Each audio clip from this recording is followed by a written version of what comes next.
Sharat sir, are we audible? Yes, yes, I can see you and also you're audible. Yeah. Sharat sir. Namaste. Good evening to one and all present over here. I welcome one and all to day 3 of our national level faculty development program on cultivating student success, empowering teachers for holistic development. It's wonderful to see you all again.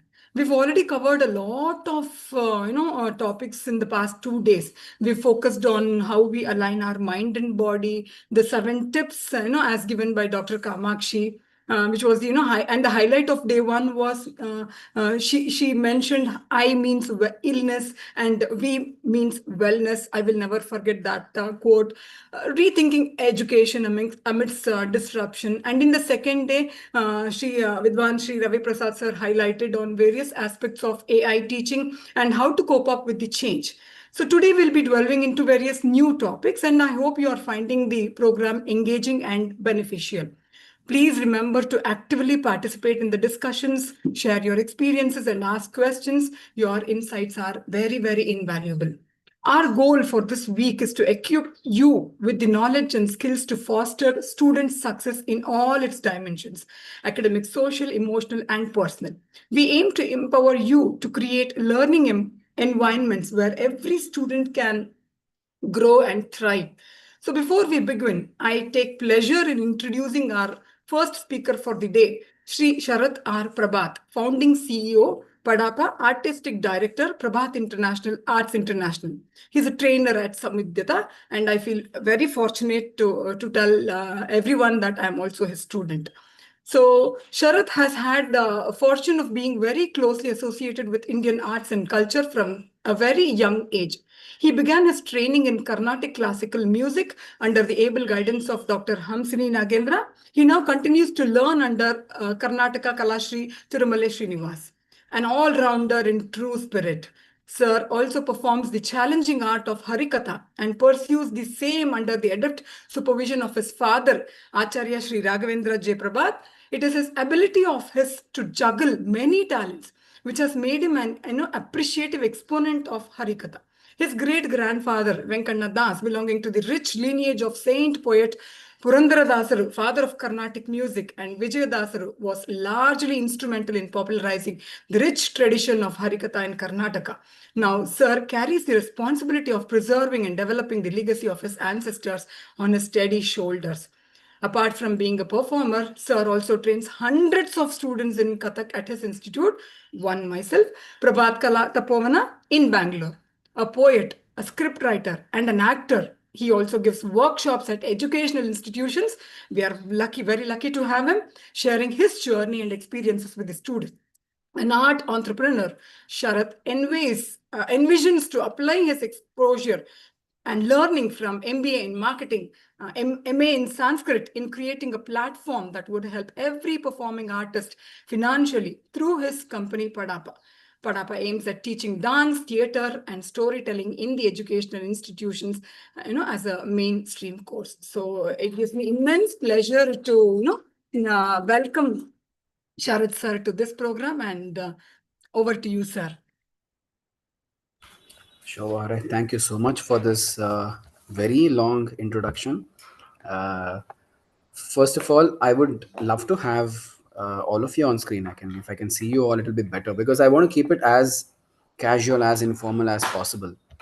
Rather than making it a one-sided talk where I talk for 30, 40 minutes and then we have question and answer. That's not needed. I think what we can do is instead we can I'll share whatever is my thought and my experience in this field as a student and also as a teacher has been. So I'll be sharing that with you, and like in between, in the middle, when I'm speaking, you can send a chat or you can raise your hand and we can have an interactive session all through. And I think it's okay with everyone. I can't see many of you, and I think Shobhar, everyone is a teacher right here. All of them are teachers. That's wonderful. That's wonderful.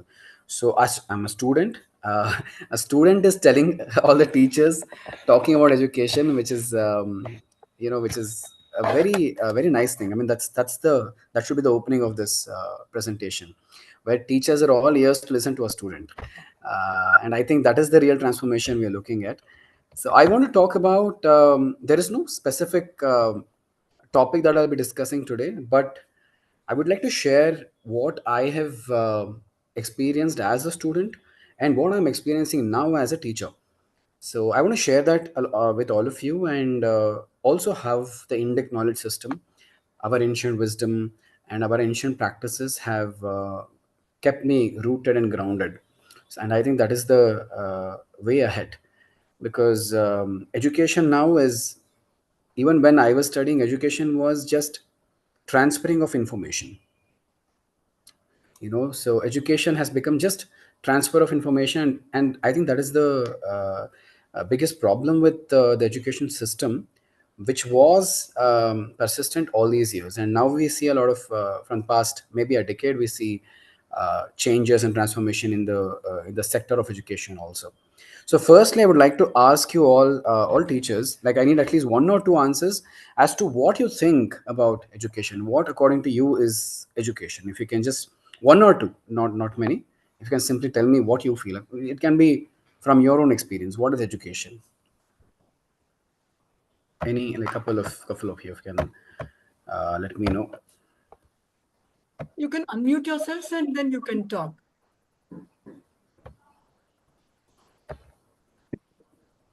Yes, sir. Louis, Technically speaking, it is a transfer of knowledge. Transfer of knowledge. Yes. Yes. Okay. Any other approach to it? Creating constructive citizen of in our country. Brilliant. Brilliant. Okay. Amazing. I mean, yeah. Good I evening, think sir. I think education is an all-round development of an individual, a children. Yeah. Okay. Amazing. So, do you know what our ancestors, how our ancestors defined education, or vidya, that we call education today? Our ancestors had a beautiful definition to vidya. They said, "Sa vidya ya, Savidya sa vidya Yavamuktaye. ya vimuktaye." Very good. Who said that? Ha. So, Kumudavalli Sanskrit professor. namaste, namaste. Thank you. Namaste, Sa namaste. vidya ya vimuktaye. This is there in Vishnu Purana. So, real knowledge is that knowledge which helps us liberate ourselves and also our students. So when I say liberation, am I talking about the spiritual liberation here? Are we going back to the same philosophical discussion where you talk about, you're taking a physics class or a science class and then you bring in philosophy? Are we talking about that liberation? No, we are not talking about that liberation. While that is also included in this, but liberation here is different. All the Nayayikas from the Sanskrit Nyaya Mata and the Tarkikas who talk about Tarka, they all very beautifully say liberation or mukti. Liberation or mukti is freedom from that moment. Now I have this talk from 5:25, let's say 5:30 to, let's say, this session goes on till 6:15, 6:20. After this, the session is completed. Then that is mukti for you.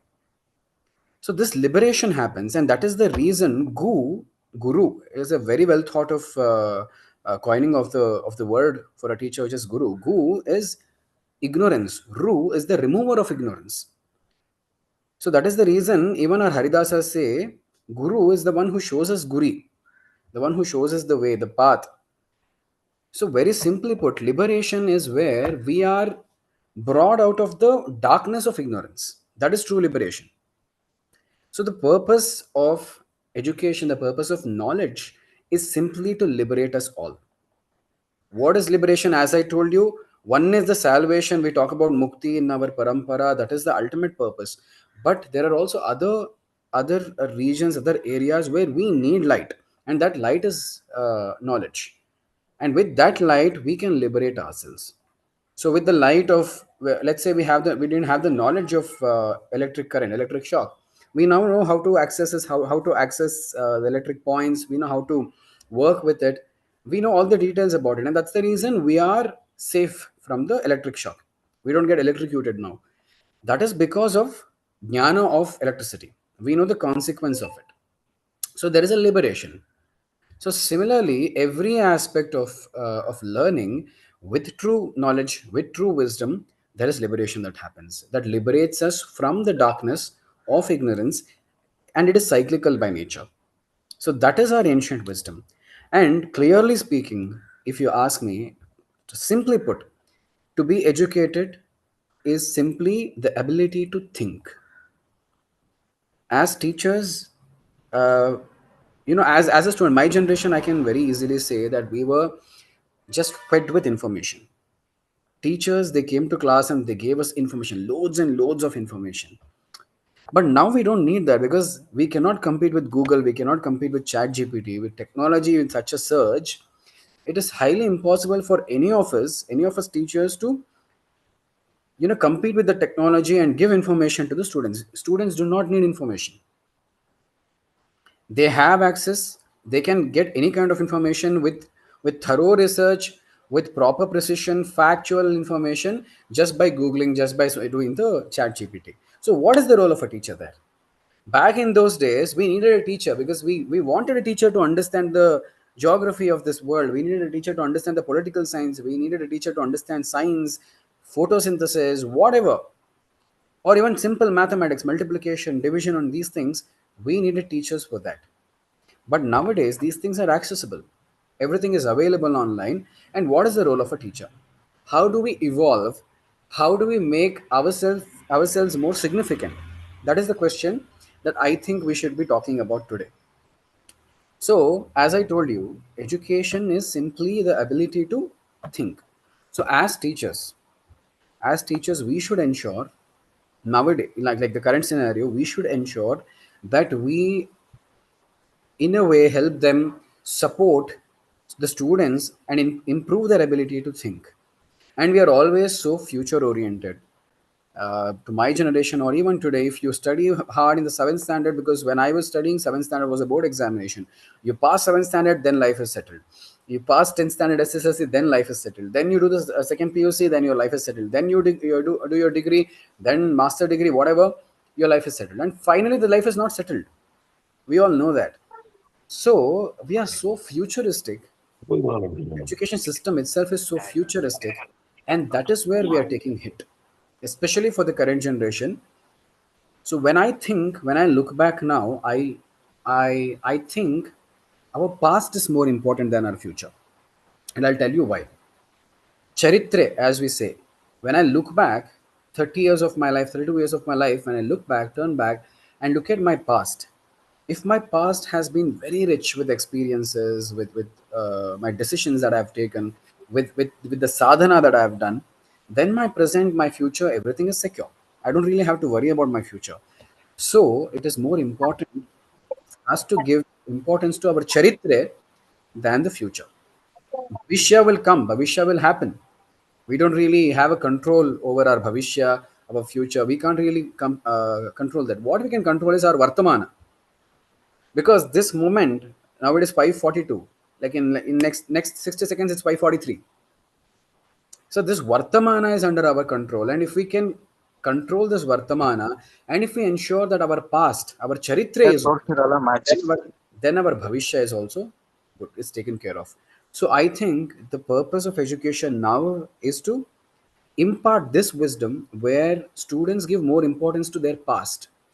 Imagine they are 18 years old, they finish their second PUC 12th standard, they have taken up engineering, they come for the first semester, they're taking the first semester classes, and then you tell them in the fourth year what is important, not having a job in their hand. In the fourth year, these 4 years of engineering are important. And if that is made to realize, then they will have a successful future ahead. So charitre, one aspect of education that needs to be given importance is the ability to think. Thinking, resolving is more important than information gathering. That is one thing. Second thing, which is important from the, again, these things are from our ancient schools. Second thing is future is not so important, while our past, the charitra, is important. Third thing is knowledge. See, there is this very famous adage. Everyone, all of us know about this adage, which says, knowledge is to know that tomato is a fruit. Knowledge says the tomato is the fruit. We all know the tomato is a fruit. But what is wisdom? Wisdom is when we don't put the tomato in the fruit salad. So this is the difference between knowledge and wisdom. We all know this. It's a very famous adage. So knowledge nowadays is the practical application. So practical application is very, very important, and we have a very beautiful work that talks about practical application. If we go back in time, and I think that's an unsung work which is not so popular, which is not so uh, you know um, worshipped, celebrated like the works of Kalidasa. So this work done by Vishnu Sharma is called Panchatantra. All of us know of Panchatantra, and all of us know the story of Panchatantra. We all know the story that there was this king, and this king had three sons who were very dull. Their political knowledge was bad, their economic knowledge was bad, their administrative skills were bad, and these three sons were the future of the kingdom. So this king, he was so he lost his belief, he lost all the motivation he had after he saw these three sons. So then he made it public, and then everyone in the kingdom knew that these three sons are useless, and with these three sons in power, kingdom is not going to develop, flourish further. It's going to perish. Then comes one person by name Vishnu Sharma. He says, "I need 6 months of time, my lord. I need 6 months of time. You give me 6 months of time, and I'll ensure that your sons become scholarly, wise. They'll gather administrative skills, and they'll get all the political knowledge and wisdom that is needed to run the kingdom." And what he does is that he creates Panchatantra using animals as characters. He gives practical application to these kings, because when we simply speak, when we simply load the students with information, this happened, that happened, what is this experiment, what is this experiment from physics, the chemistry, if you put this salt and this salt, and then if you neutralize all these things, it's very confusing for them. As teachers, we need to evolve, and now with the information they have, it's very difficult for us to compete with that information system. So what we should devise is, we should devise ways in which we should tell them stories. By telling stories, or we should teach them the lessons that are needed, the facts that are needed as songs. Because I had a lecturer who taught me business law when I was doing my masters, my MBA. I very vividly remember. So he used to teach business law using songs. So there was, what is consideration, offer, acceptance, free consent, consideration, intention, all these things. He used to create songs, and he used to teach us. And this, we were not in school, we were doing masters, and we didn't need it, because we were adults, grown adults back then. When we took up masters, we were grown adults, and we didn't need to songs to understand things. But then he still chose that method to teach business law. Now that is interesting. When I look at Google, I have to type. When I go to ChatGPT, I have to type and understand what it is. I need to read. But if there is a teacher who has read everything already, and he knows the practical application of it, he'll just teach you what is necessary.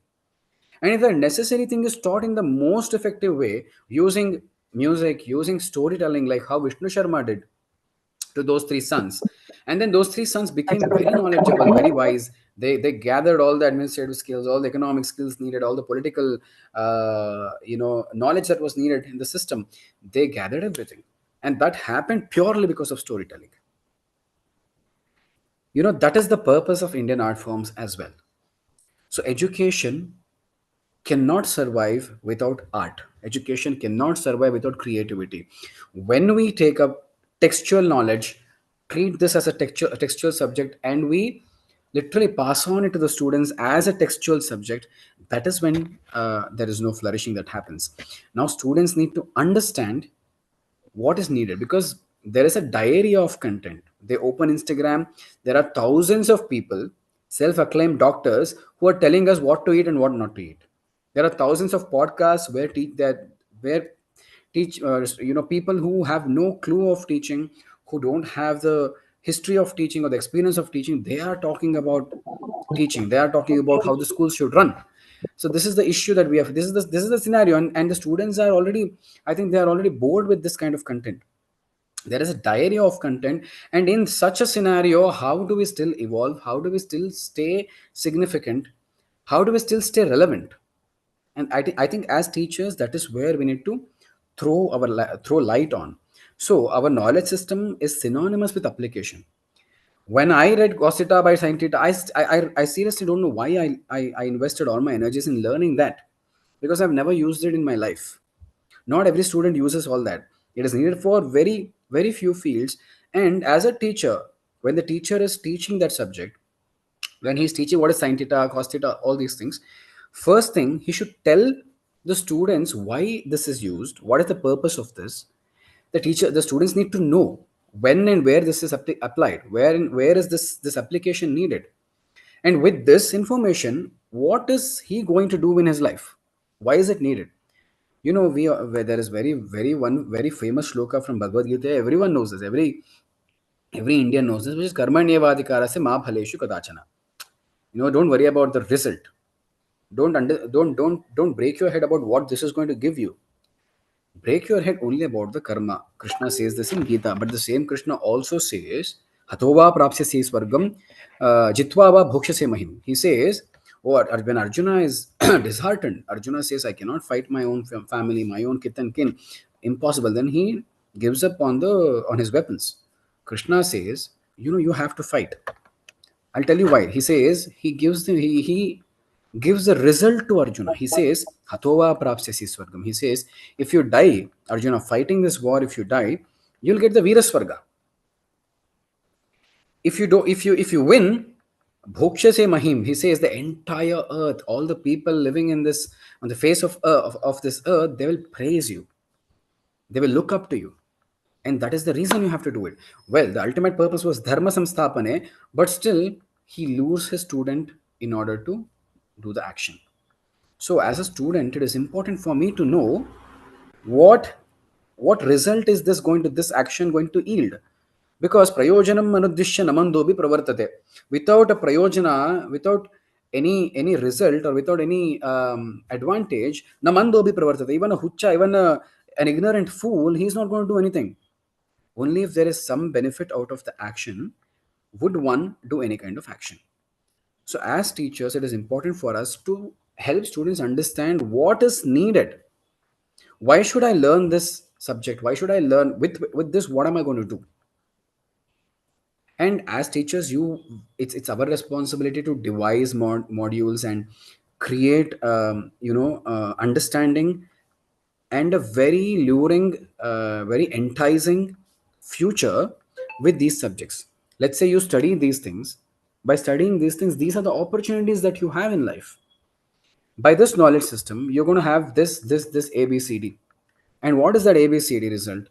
That needs to be figured out by the teachers, which is not available on ChatGPT, which is not available on Google.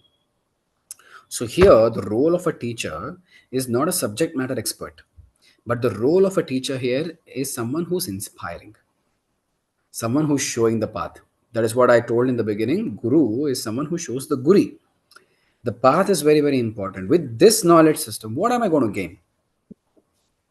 So as teachers, it is our responsibility. I keep saying this in my class, that after, let's say this year marks my 22nd year in my career as an artist. So I've been learning and still I have a guru. I still want a guru. Why is it? Is there anything that I have to learn? Is there, like, there are plenty things to learn. There's no dearth to poverty to learning, but still it's the same thing, similar things that are put across in a different way. After 20-25 years of your investment in this career, you understand that it's the same language, it's the same sentence, it's the same message you are saying in different possible ways. The same thing happens in every field. Everything has a saturation, but still we need a teacher, still we need a guru. And I have an analogy for this. That is, guru is like an anchor. After we as children, we cross 30 years, our parents, they cross 60-65 years, they become weak. Financially they become weak, physically they become weak, intellectually also they become weak. They'll be rich only in terms of experience. Just because they are weaker than you at that given point where you're earning more than them, your lokagyana is more than theirs, you're physically more fit, more strong, do you discard your parents? No. You would wish your parents would live the longest life, longer than your own life. That is the wish we have for our parents. Same thing goes with the guru. I might have attained everything that is needed in the field. I might be a jnani, I might be a sarvajna, whatever. In spite of all this, I will still need a guru. So that is what our Indic system told us. We understand this from the episodes of Ramayana and Mahabharata, very beautiful episodes, and the Gurukula style of teaching. Our Vedas, Upanishads, you know, Upanishad, Upanayana, we do Upanayana, something called Upanayana. Upanishad is to go closer to knowledge system. Upa means to Samipa. Upa means to be closer to the knowledge system. So that's what happens in Upanayana also. Nayati is to take us along. That is what Nayana, the root of Nayana, which is eyes, is also Nayati, which is our eyes can take us to that point where we want to go.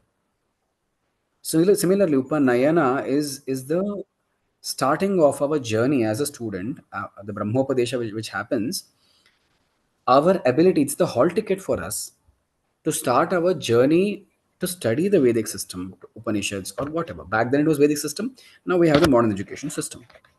But Veda also had astronomy, it had astrology, it had physics, it had chemistry, it has everything, all the knowledge system that is needed, Upanishads, everything. Okay, so this is the meaning of Upanayana. So it's so beautifully mentioned, Upanayana, you need to be closer to the Guru. So somewhere, this generation, everything has become so corporate like, everything has become so concrete that this relationship that a student should have with the Guru has become diluted. We have lost that now. And when the relationship of the teacher and the student dilutes, that is when the knowledge system dilutes.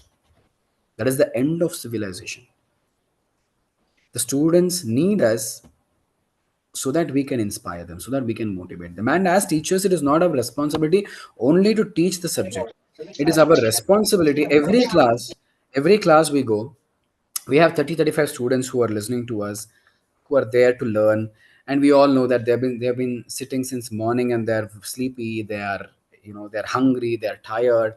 You come to class and you try to teach them something and they don't want to listen to you. So it is the responsibility of the teacher now to play multiple roles. You need to wear multiple hats. One is to be subject matter expert. Second thing, you need to be a motivational speaker. Every class you should motivate the student. And just by our way of life, we should be an inspiration to our students in whatever field we are. Just by looking at us, just by having our sangha, just by being around us, they should feel that energy. So this inspiration, this motivation, that is our role now than information, forcing the information on the students. So with this motivational capacity, inspirational capacity, we need to keep them hooked to the subject. So with this much of information around them, with this much of content around them, they have everything they want. They have their parents, their peers, everything. But somewhere it is also our responsibility to teach our students the value of life. What I see now in the current generation is that they don't know the value of life. They don't know the value of innocence. They don't know the value of every organ they have. They don't know the value of of money, of time, of anything for that matter. So the value has to be taught. The value is so very important, and this is what we learn from Krishna's life. Krishna, whom we call Parabrahma, he knew everything. He's the one who gave Vedas to this entire world. But in spite of that, Krishna, he was 11 or 13 years old. Bhagavata does not mention the exact age of Krishna's, but Krishna goes to Sandipini Muni. He didn't want it. He didn't have to have a teacher, but then he goes to Gurukula. He learns from Sandipini Muni. The value system is very, very important. Somewhere we understand, we can see that the value is lost. Because there is this adage which says, what is the use of a cynic who knows the price of everything and the value of nothing? You might find people, what does information do? You might have students who know the information of everything. You might show them the logo and they'll say this is BMW, this is Audi, this is Benz, this is this is that, and the price of this is this, price of that is that. They know the price of everything, but they don't know the value of anything. So it is our right now, our responsibility, our duty to impart the wisdom of values. Back then, we were fed with values because our relationship, I still have I still am in touch with my school teachers because they imparted values to us, not just subject, not just the knowledge that the syllabus that was there. They imparted the values to us. So this value system should stay intact. And I think the responsibility of all the teachers today is to impart this value system because they are better than us when it comes to information. They know things better than us. So the problem I see, I might be wrong, but this is my observation of the sampling that I have seen, the random sampling that I have seen, where there is no value. So we need to impart value. So imparting of values is another key responsibility of teachers today, because this education, this value, if they are guided with value, that is what is dharma. That is what is dharma prajna, which Krishna imparts in Gita, or which Vishwamitra imparts to Rama. Rama, who's God himself. Now tell me one thing. Vishwamitra himself was Kaushika, Vishwavasu, who became Vishwamitra. Brahma Kshatriya, he became a Brahmana. He knew the jnana, he knew the wisdom of all the weapons. He was powerful. He could easily tackle the issues that he faced when he was doing his yajna of Maricha Subahu. And all those 100 or 1,000 men from Ravana's side who were pestering Vishwamitra to do his yajna. Vishwamitra comes to Dasharatha and then he says, I need Rama. So here a guru approaches Shishya because he knows he had heard of Rama, Rama's qualities. A proper student he was. Like there is a Subhashita that says, right, Kakasthanam, Bhakadhyanam, Alpa Vidya, Alpa Nidra. There are 5 qualities of a student. So he should be Kaka Cheshta, they say. He should be very quick. And then he should Baka Dhyanam. You know how the Baka Pakshi is so constant, it's very focused. Should be like a Baka Pakshi. Then Shwana Nidra. Shwana Nidra is, you know how the dog sleeps. Dog is never completely asleep. Alpa Nidra, the Shwana Nidra. And he is Grihatyaga.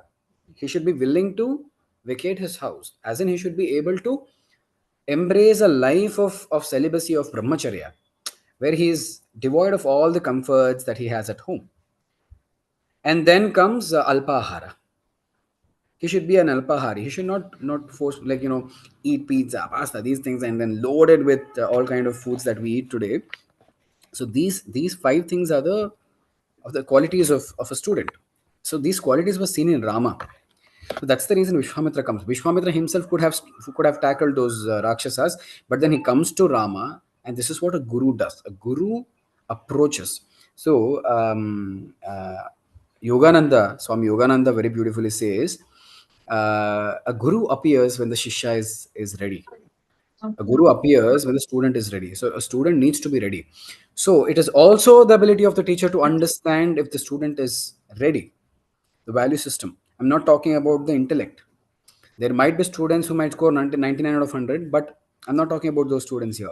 I'm talking about the students with great value system.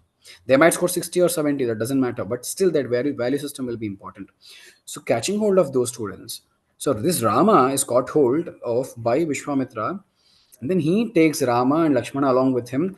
He gives them practical knowledge. He takes them to every single hermitage. It's a beautiful Kanda in Ramayana. Entire Balakanda talks about this, where Vishwamitra takes him to every single hermitage. He explains the geography, the history of that place, and then he also teaches him the Kshatra, weaponry, and every other details. There are multiple other details. So this is what Vishwamitra does. And here, Vishwamitra also teaches Rama the value system, and that is understood in the story of Ahalya. So there, Ahalya, who was rejected by the society, was embraced by Rama. That is the value system. When Rama embraces Ahalya, the society embraces her.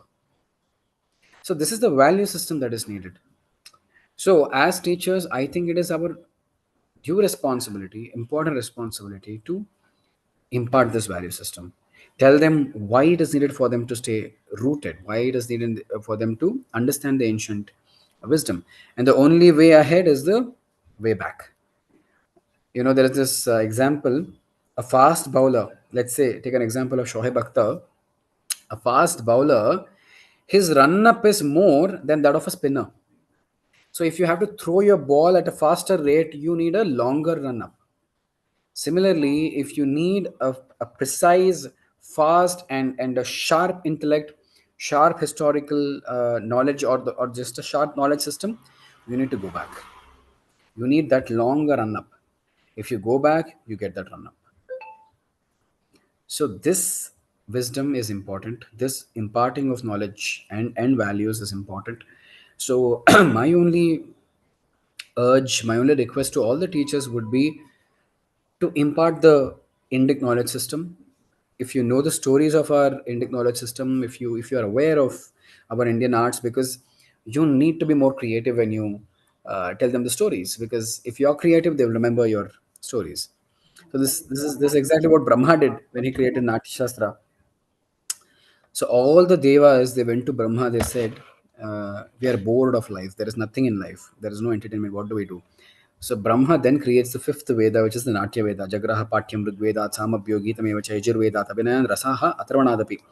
Rasan Atharvanadapi. He takes things from all the four Vedas. He creates the fifth Veda, which is the Panchama Veda, Natya Veda. Then he calls Indra. He says, "No, I've created something, for the entertainment, where this entertainment happens. The mask is of entertainment, but the real purpose of art is education. You wear the mask of entertainment with an undercurrent of education, and Brahma does this. And for that, he says, call all the devas, and these devas need to learn these art forms, and they need to propagate these art forms. And so Indra says, in response, he says to Brahma, he says, Bhagavan, no, not the devas. Devas should not learn these art forms. Devas should not propagate these art forms, because devas are bhogajivis. Devas have wealth, they have all the enjoyment they need. So they are not right to propagate this, to take this legacy ahead.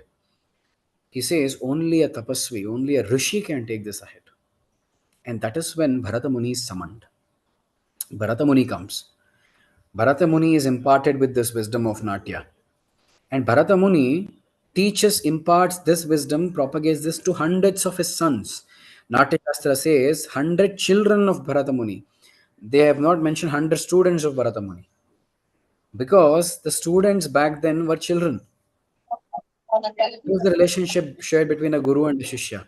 This is the Guru Shishya Parampara, and this Guru Shishya Parampara is still surviving only in Indian art forms. Theater, no, there is in Nataka, there is no Guru Shishya Parampara. In dance, in classical music, in Sanskrit, in the Vedic system, there is Guru Shishya Parampara. And unfortunately, that Guru Shishya Parampara is being targeted for all wrong reasons today. Everything has become so political today. So we, as we understood from Indra's words, Indra says it has to be a sage. So a student has to be a sage. A student has to be a tapasvi. So it is important for us teachers to impart this wisdom also, the qualities of a student. And when you say this to a student, they'll make fun of you now. Everything is a joke for students, because it's the age, and then they come and sit in the college from morning till evening. They're just constantly listening to teachers and lectures.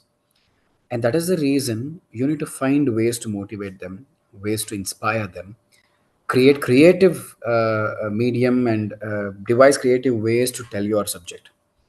So with that, they can understand the subject well. And if you tell them the practical application of your subject, the practical understanding, the benefit of the subject, I think the result will be better. So on that note, I think I can conclude today's whatever I had. Like, I didn't prepare for this. I just wanted to share what the way I look at education system, and the way I think student needs to be educated, and teachers also need to be educated in a way, because I believe we all are students till we die. So on that note, I would like to finish the topic. And if there are any additions to this, if you want me to cover other things, or if you have questions, please feel free to ask me.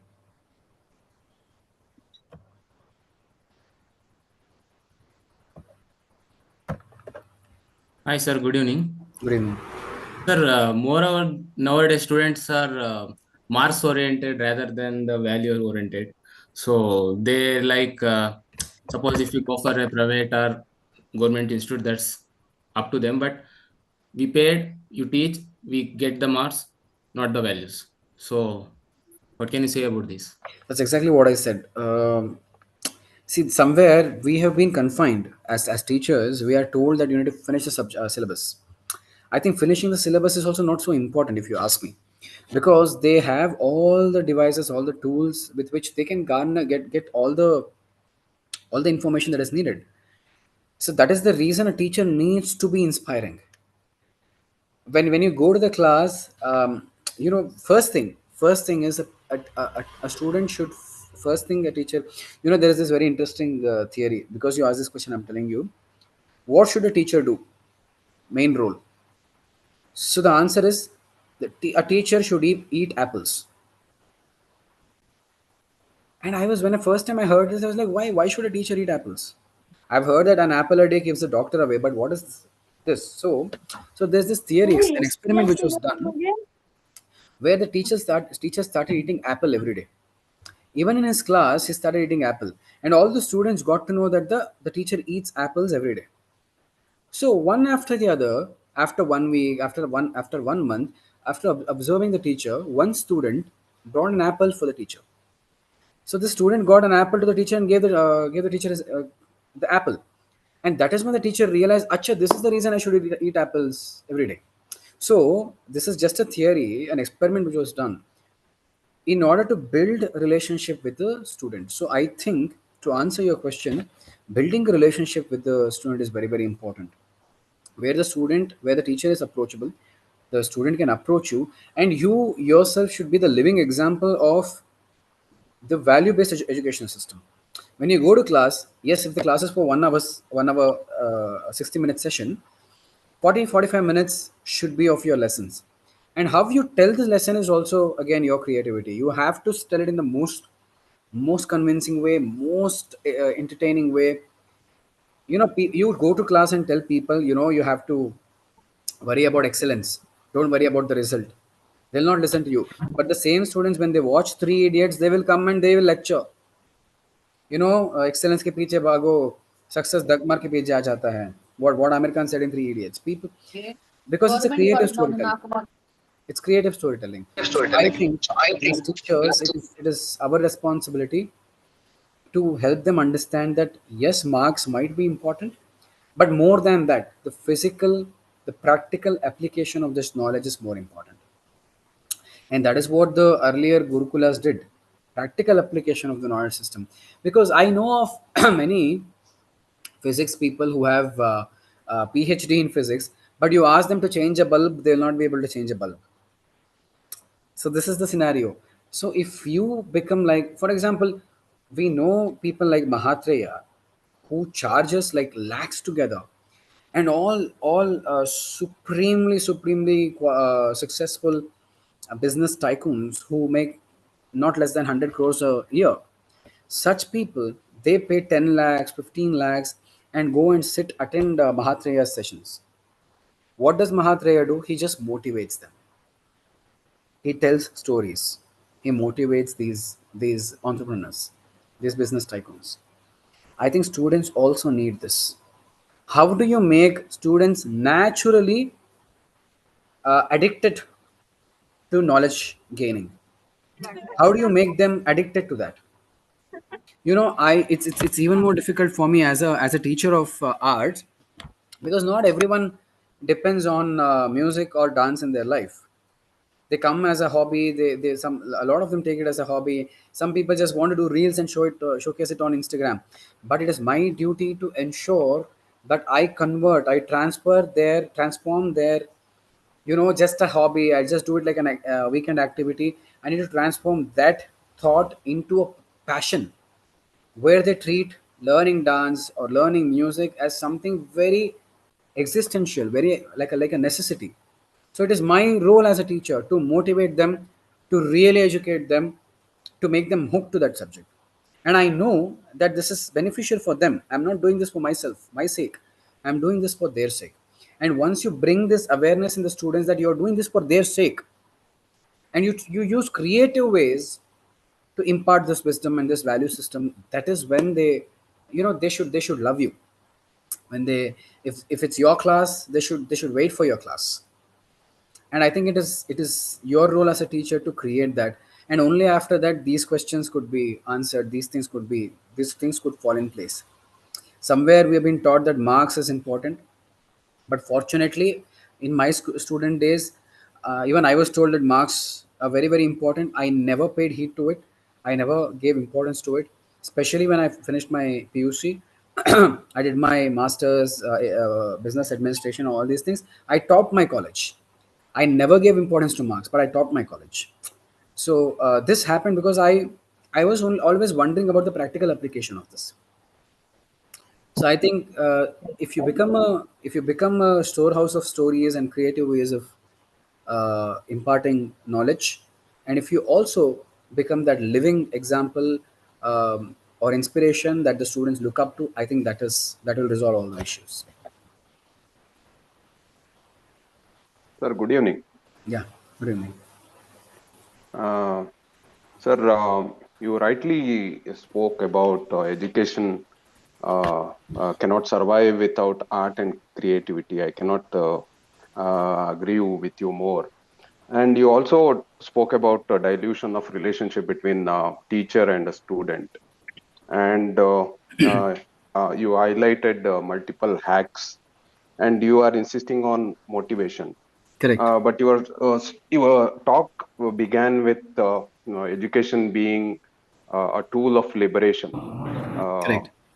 But as we observe education system today, education is largely works on denial. It is not inclusive. It is exclusive rather. And Okay. education is also used to suppress ideas. It is used to Exactly. indoctrinate particular ideology.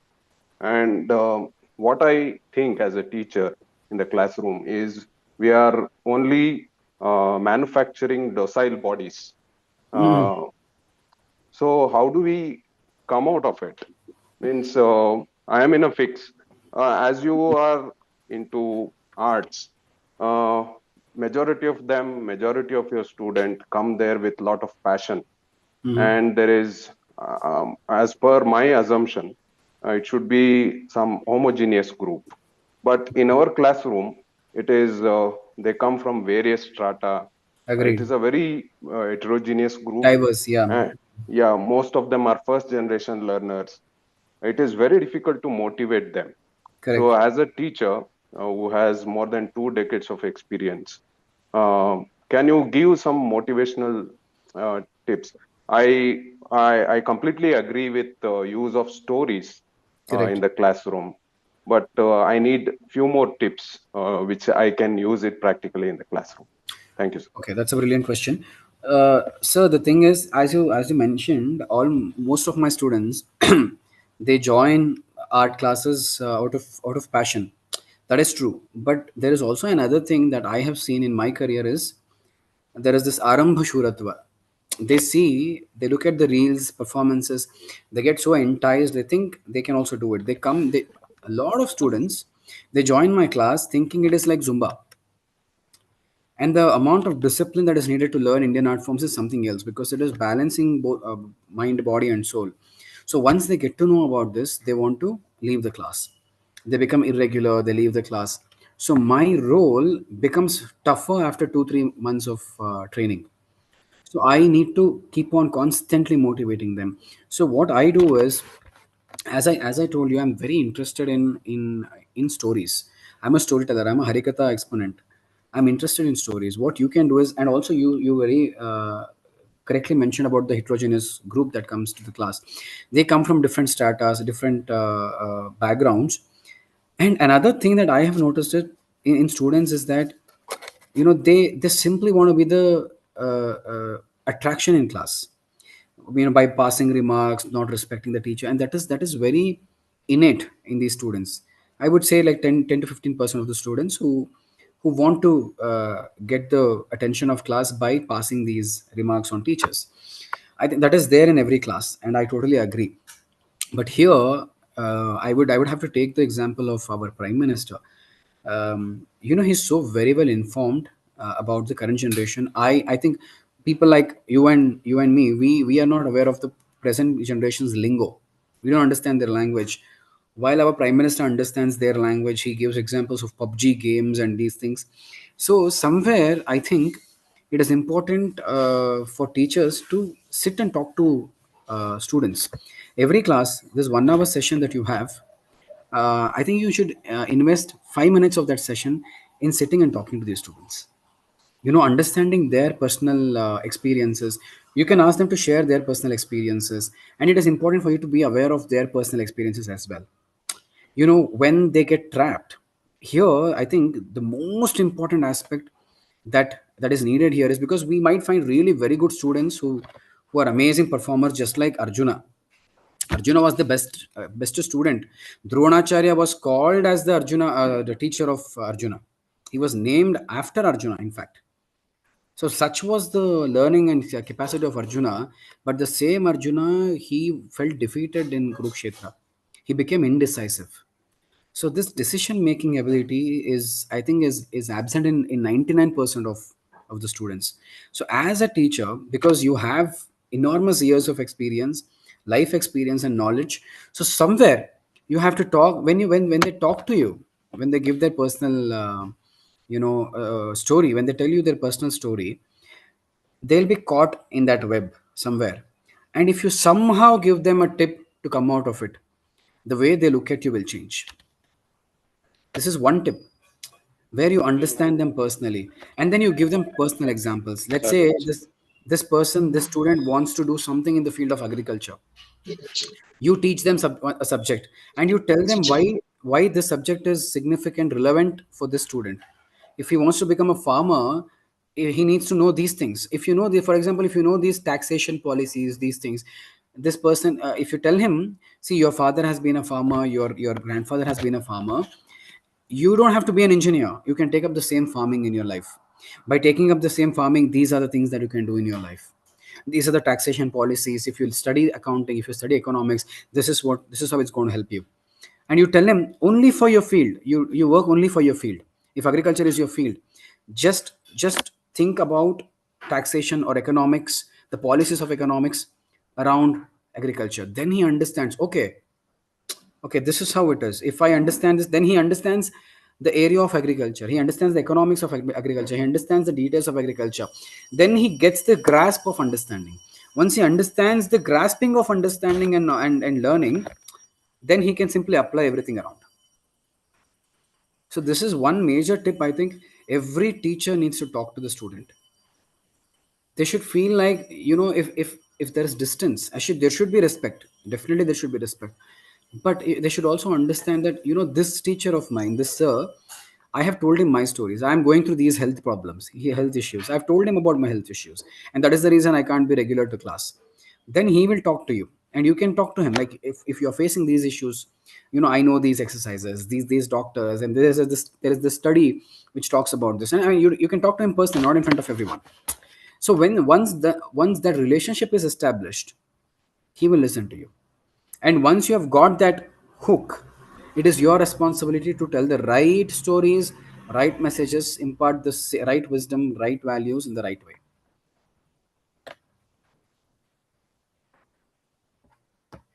Thank you, sir. Thank you very much. Thank you.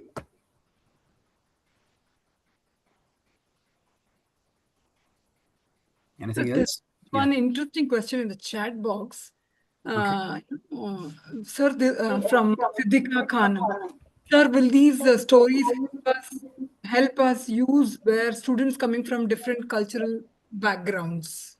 I'm a Hindu, but I remember I had a teacher who taught me social studies. Her name was Swarna ma'am. So she was in my. I still remember. I'll tell you the impact of stories. I still remember her name because she told me these stories.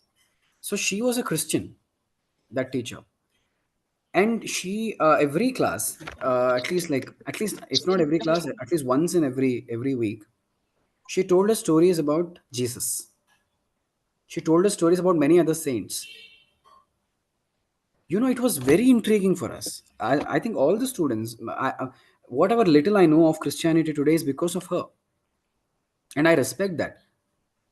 So if they come from multiple other backgrounds, it doesn't matter. There are once I had been invited by another college in Malleshwaram. I don't want to take the name of the college. So there I was talking, I had to give a talk on Gandhiji. And also there were some students who there was this debate which came across, and people asked me about destiny and free will. If we are destined, if to be born in this family, this economic condition, or the caste or creed or whatever, and my ability is in something else, and I fail in some other field, what do I do? So there was a story which came for my rescue, and that was a story. I'll tell you this interesting story. So there was this boy who lived in the BC, before Common Era. So there was this palmist, a teacher who was also a palmist. So he looked at the palm of this boy. He was looking at the palms of every student, and you are very bright. You can do this. You can do this in your life, etc. So this boy showed his palm. So this palmist said, "Your palm is the worst palm I've seen in my life. There is no education in your life. You can't do anything in your life. So there is no akshara in your life. You are a dullhead. I think you should take up some work, stop studies. You should not get educated." So this hit the boy so bad. So this boy, he understood. So the Brahma said, "See, this is the Vidya Rekhe. This Vidya line is absent in your palm. So you can't do anything about it." So this boy was so affected. He was shaken from within. So he went crying. So this boy, he took a stone and he carved the Vidya Rekhe. He carved the Vidya Rekhe himself. So his palm was bleeding. He carved the Vidya Rekha and he went to his guru, his palmist. He said, "Guruji, you said I don't have Vidya Rekha in my palm, but see, I have carved this Vidya Rekha. Will I be a knowledgeable person today, in future?" And the guru was moved. Later on, this boy grew up to become Panini. And who is Panini? Panini is the creator of Ashtadhyayi. He is the grammarian who gave us Sanskrit. So this story does not need any background. Even if that person is from a different background, even if that person is from a different country. I have students who come who attend my class from Switzerland, from America, from Thailand, from many other places. They have no clue of Indian culture. They come and they say Shuklam Bharadram Vishtum Guru Brahma Guru Vishnu and all these things. They understand the Indic knowledge system. They dance to a song which is on Lord Shiva. They don't have six seasons like we Indians have. They do a Lalita Lavanga, they do other compositions which talk about the seasons of India. So I think background doesn't matter. It is just how well you can connect the value you want to impart, the story you want to say, and how well your story is connected to the subject that you teach. You said there was another question. So there's a question from Neha Rawal. One of the issues that we face while introducing these creative techniques in our classroom is the discipline. Students often become over energetic, which ultimately leads to indiscipline in the class environment. So can you please suggest, Yeah, so that used to I have experienced that because I used to teach in school. I used to teach music and also drama, theater. So this is bound to happen. As I told you, once you become approachable, once they understand that you're approachable, you should also draw a line where they understand that they can't take you for granted. Just one word by your end, they should come back to their senses. That you should develop in your personality itself, and that will not happen with you disciplining them. If you scold them, try to discipline them, that's not going to happen, because they're so thick skinned, they're so immune to these things. It doesn't matter to them. So you have to become like a see. I'll tell you what. My friends in college, they used to tease teachers, and teachers used to tell them things, and they never used to take it seriously.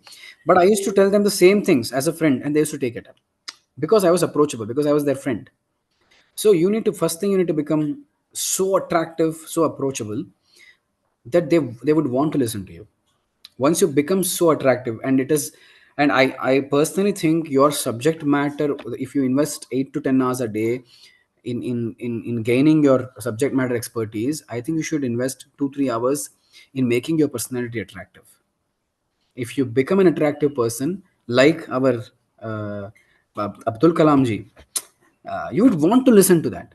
We would not. Who wouldn't want to listen to a person like Abdul Kalam? Did he have great looks?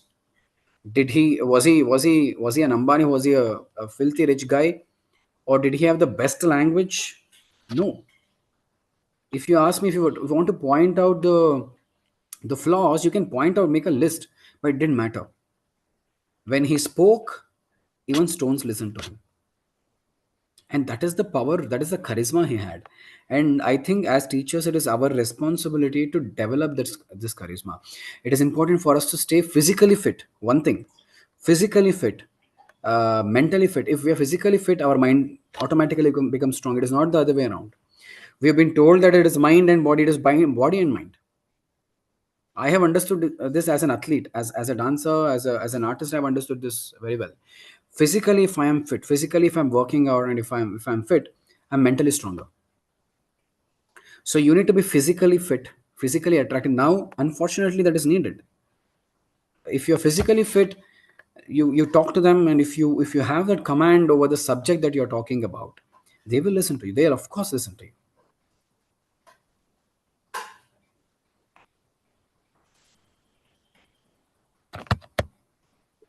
We will have a quick photo session, sir. Yeah. Our technical team, Chandan, sir. Yes, madam, I'm ready. Yeah, we will have a quick photo session. I request everyone to switch on your videos, please. Thank you.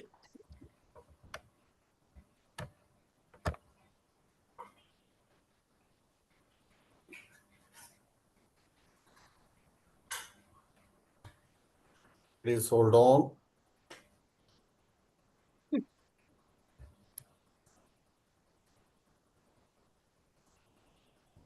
I have 9 pages. Please hold on for a few seconds.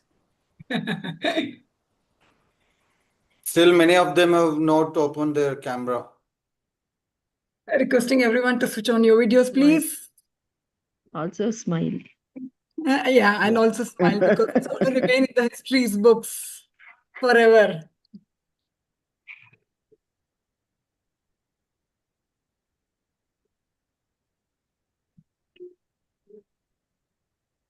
It was a very, wonderful and enlightening session for us. And as soon as I asked you, requested you without any hesitation, Madam, you yes, accepted. madam. Sir? My video is not opening. Actually, host is It's okay, disabled. sir. Internet ಸ್ವಲ್ಪ ಕಮ್ಮಿ ಇದ್ರೆ ಹಂಗಾಗತ್ತೆ, ಏನಾಗಲ್ಲ ಬಿಡಿ. That's okay, sir. But I found only like 30 to 50 have opened their camera. That's all. I've taken a photo. So, Your names will be visible, sir. Don't worry. yes, ma'am. Okay, madam. Okay. So as we requested, you've accepted, and then, personally, I'm very obliged. I'm very thankful. Thank you so much. It's an honor. It's an honor, because I don't know if I'm qualified enough to talk to all the teachers. They, like, I think most of them have 30 plus years of experience. I'm greatly privileged, humbled. Thank you so much for having me today. Yeah. So, thank you very much, sir. And I have nothing else to say. Thank you so much. See you, everyone. Thank you, everyone. Thanks a lot for your time, and thanks for being so patient.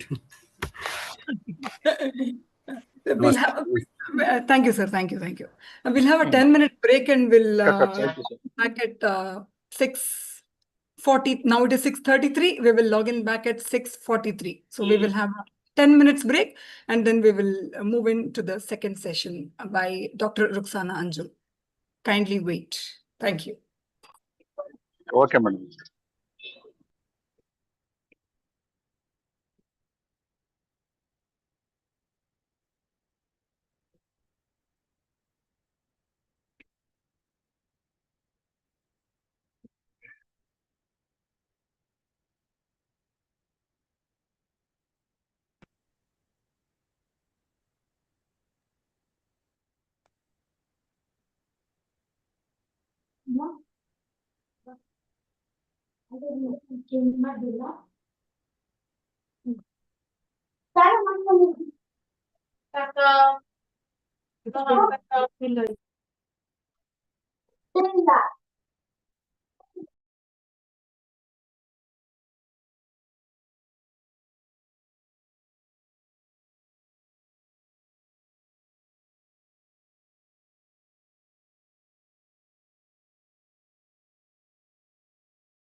Madam, Sri Lakshmi ma'am, shall we start?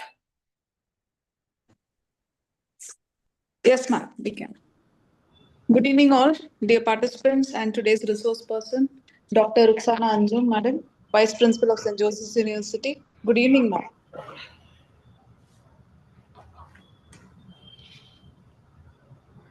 Ruxana, Madam.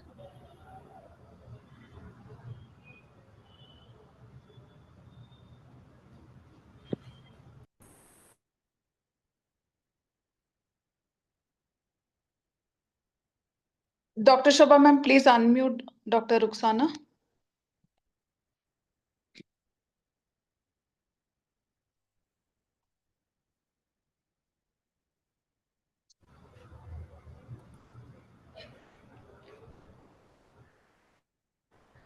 Good evening, Ruxana, ma'am.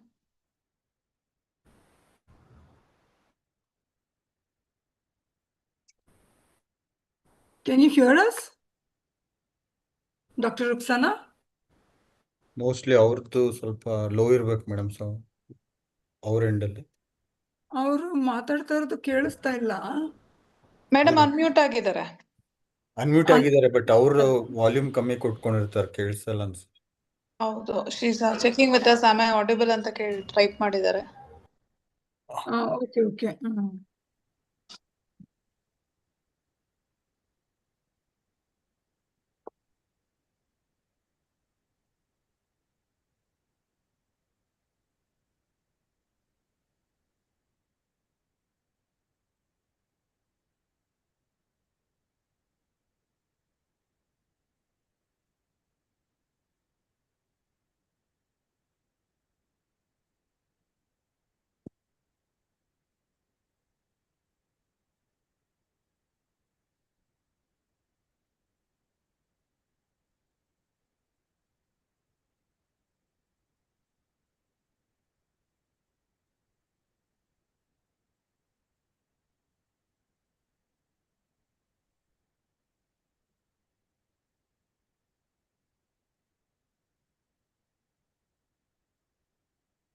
Did she join?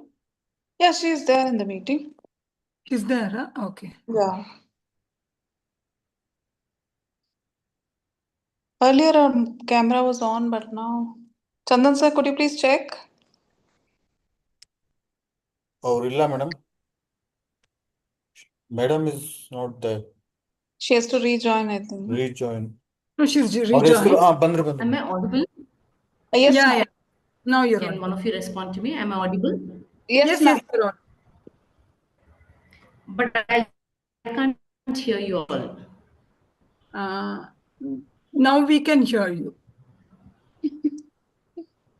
Madam, try to increase your Give me a minute.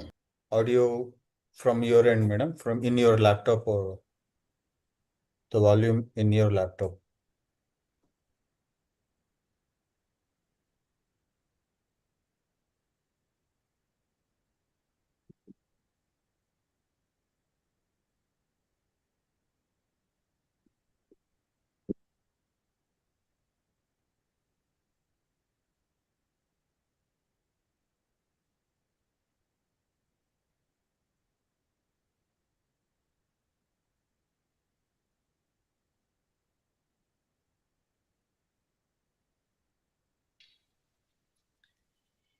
Hope I'm audible now.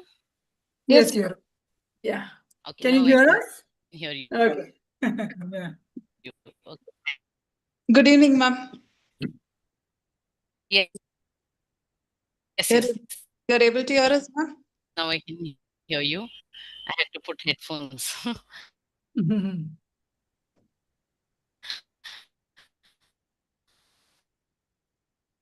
Okay.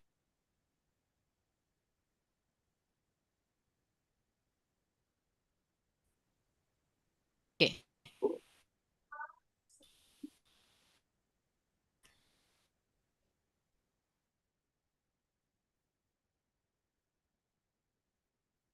Dr. Shobha, can we start?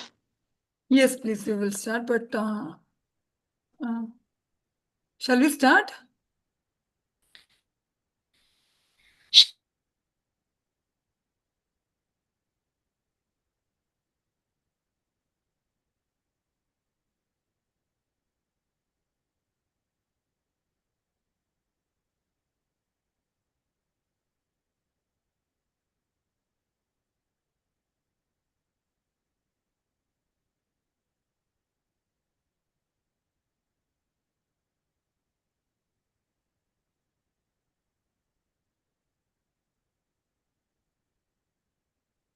Chandra, can you please check?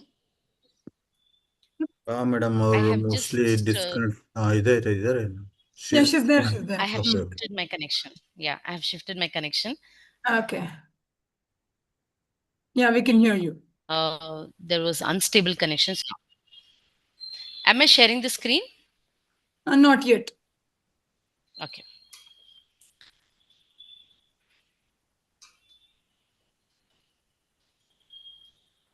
Hope it's visible now. We'll start. Yeah. Yes, ma'am. Yes. Yeah, before Okay, we sure. could start, I would like to request our IQAC coordinator, Dr. Shobha Ennis, to introduce and welcome you to this online program, ma'am. Yeah. Over to you, Dr. Shobha. Thank you, Dr. Shilakshmi. Dr. Ruxana Anjum, Vice Principal, has completed her PhD in Finance. Her pursuit of excellence is reflected in her achievement as a cost and management accountant CMA, and she has secured All India rank of 46, a distinction that speaks volumes about her dedication and intellectual caliber. Throughout her career, Dr. Ruxana has been known for her thoughtful leadership and calm, composed approach to challenges.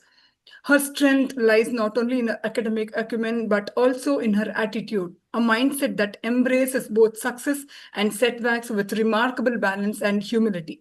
A prolific contributor to her to higher education, ma'am has authored 4 books, making a lasting impact on finance education and curriculum development. Her work has guided students, enriched classrooms, and supported their institution. Where she works as a vice principal, the St. Joseph's University, making advance a meaningful learning, a dynamic leader, an accomplished academic and constant source of calm strength. Ma'am's pursuit of excellence is a reflection of her dedication and intellectual brilliance.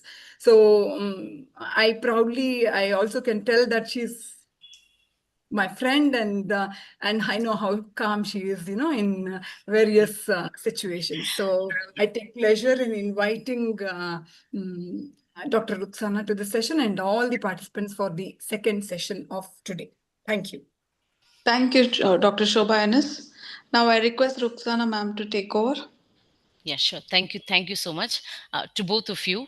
And very nice that I have been given an opportunity for someone I'm very close to.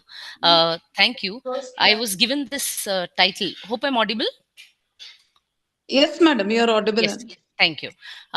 I was given this title, Integrating Technology and Innovative Pedagogies for the Student Success. I have added a component in that because I really wanted to bring in how can we achieve the same in the AI era, where we will be discussing the benefits of it as well as implications of it. When we are talking about implications, I would also want to highlight how can we overcome it and do it meaningfully. Meaning to say, at any given point of time, we follow ethos in our institution. Those ethos should not be compromised in the guise of AI era. So, that being the scenario, I will be taking you through integrating technology and innovative pedagogies for the student success. To begin with, I have listed out a few, say, learning objectives that we may look forward in our presentation today to understand how are we going to attend to this topic. We will first focus on the evolving role of technology, followed by innovative pedagogical frameworks. My focus will be primarily on the second point here because personally, me, over the last 2.5 years, the kind of engagement that we have had and how we have taken AI to our classrooms and have had meaningful engagements. Yes, I understand that there are uh, repercussions of using it because it's very difficult for us to understand whether the students have simply copied and pasted or they have meaningfully engaged in the material that has been presented to us. We follow a certain pedagogy or a framework to ensure that there is deeper learning and engagement with or without the use of AI. Our teaching methods should not be focused always on AI. How are we exploring our modern teaching methods? At the same time, we are using technology into it. And the third objective that I would like to focus here on is the advanced AI tools that we have, highly beneficial. I will be taking you through the AI tools, which are just tip of the iceberg. I will not be able to cover all the AI tools that are available to us, the learners, that we can take it back to the classrooms, because only few I have covered, and I will assure you, and I'm sure you will echo my thought here. There are so many benefits and the tools that are available that will only uh, easen up our work, in the sense that that will help us to reduce the manual work that we are doing, and and dedicate our time to a deeper learning. So that is the benefit of the advanced AI tools. And successful integration of case study, I've just, because of the paucity of time, session time that is given, keeping that in mind, I have a case study of an institution that has taken up a few measures of innovative pedagogies into their education system and measured the outcome of it. So we will take up the simple case study to understand how the innovative technologies have helped the institutions to achieve their goals. And at the end, there is a small say takeaway with regard to the actionable toolkit, which will help us to further strengthen our strategies with regard to the teaching and learning. So to take you through why this topic, why was this urgency to have an educational transformation, why we had to think of bringing in innovative pedagogies or innovative technologies into our learning system. Keeping this in mind, the focus has largely been, I have identified these 5 factors which I consider as a key drivers and impacts of transforming education. First one is digital transformation. This digital transformation uh, actually took its shape. Most of us started realizing the importance of it in the post pandemic era, when we were forced to ensure that the classrooms continue, the teaching continues, but in a digital mode, as well as tech integration. We understood the importance of it, how at the comfort of our homes we were able to reach a good lot of students and still be able to educate them in the best way possible. So this digital transformation, the importance of it was felt post pandemic era, and also with the tech integration in every single thing that we were doing. And also NEP has time and again, since its implementation, has focused on holistic development of students, so much so that the national education policy has advocated that 40% of our teaching and learning should happen on a digital mode, as well as boosting the tech enabled education. And also, let us be familiar that the students whom we are facing are the Gen Z and the Gen Alpha. Gen Alpha are yet to come to college, but Gen Z students are little better, and they have a little better hands-on experience when it comes to using the technology. They are termed as digital natives. They are tech savvy. They may not have so much of interest in the education and the terms that we discuss in the class, but if an app is given to them, and if we ask them to just explore and navigate the app, I'm sure they're doing better than us. So, that being the scenario, with the changing dimension and the profile of our students, it is very important that we transform our education thinking also. And also, the other things is, there is an AI disruption. Suddenly, over the November 2024 is the year wherein actually the certain systems were introduced, and those have really been practiced by most of us. Okay, the AI tools, the model innovation, that AI disruption we can call it as, which is all actually not a disruption but a blessing in disguise. And the learning facilitations that have come into picture, every single field have been touched by the innovative technology, and our learning field is not an excuse here. Even the tools that are available are guiding our learners, at the same time has given us an opportunity to personalize our learning. So this is an insight as to why should we transform the existing education system. Here are the reasons for the same. Taking you through the pillars of the future ready pedagogy, as in, why should you what is the future, what are we looking at? Okay, in the sense that what I'm trying to highlight here is, these are the things that may be the call of the day going forward. To mention, the foundation of the future ready pedagogy is, our existing education system is such that it's not personalized, it's not student centric, it's not tailor made. When I say tailor made, our lessons, our planning, our deliverables should be so that it is student centric in nature, meaning to say it cannot any longer be chalk and talk, or it has to be with a lot of real life examples and personalized to the understanding of the students. So education system, the pedagogy has to be personalized, it has to be student centric, and also it calls for active learning. The classroom engagements should be such that there has to be a pre-class activity. In class activity has to be interactive, hands on. Whatever we're teaching, say for example, if I'm teaching a subject of financial management, that cannot be only with the formulas of EBIT and everything. I may have to teach it on SAP or financial management or financial modeling tools, or a simple Excel also. Active learning is very important. And at the same time, the same technique that I have taught should not end with teaching and learning. It has to go into the mode of the application. Meaning to say, we have several AI models which will talk about the application of the basic courses that we are learning. Say, let me take the example of the subject marketing management. If I have introduced say a topic of customer segmentation or a market segmentation, the same market segmentation can be done in a case study form or a role playing or a simulation form, where we have enough tools and pedagogies and technologies available to exercise the same in the class. So the two things that I've already focused on, the education or my deliverables in the class have to be personalized, has to be student centric. And secondly, there has to be an active learning, where I look at delivering the concept, ensuring that there is active and interactive learning, and also hands-on experience. And lastly, I look at the application. Application can happen in the class, or it can be through my assessments. And also, the third pillar that we are looking at is the data driven decision making, where we are using the data, the student profile, and making the strategies that can cater to them. Now, just to give a simple example of how we do this in our campus, when I say data driven decision making, the students at the time of the admission, we note down their strengths and everything. The minute they are on campus, we do something called as diagnostic test.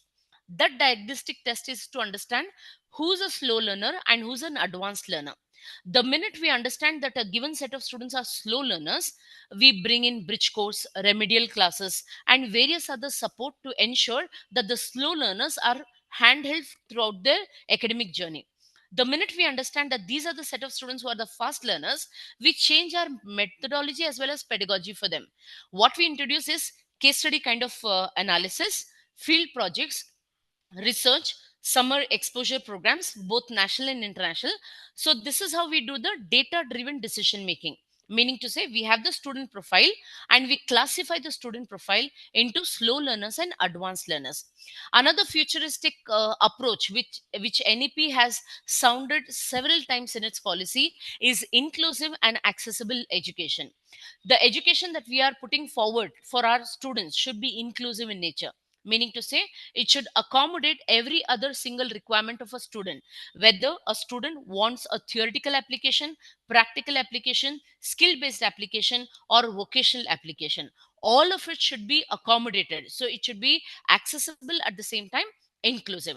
And lastly, once again, this is the vision of our NEP, to have an interdisciplinary integration, where I'm a commerce student, I should be given a chance and an opportunity to look for office automation as one of the disciplines that I may be interested in.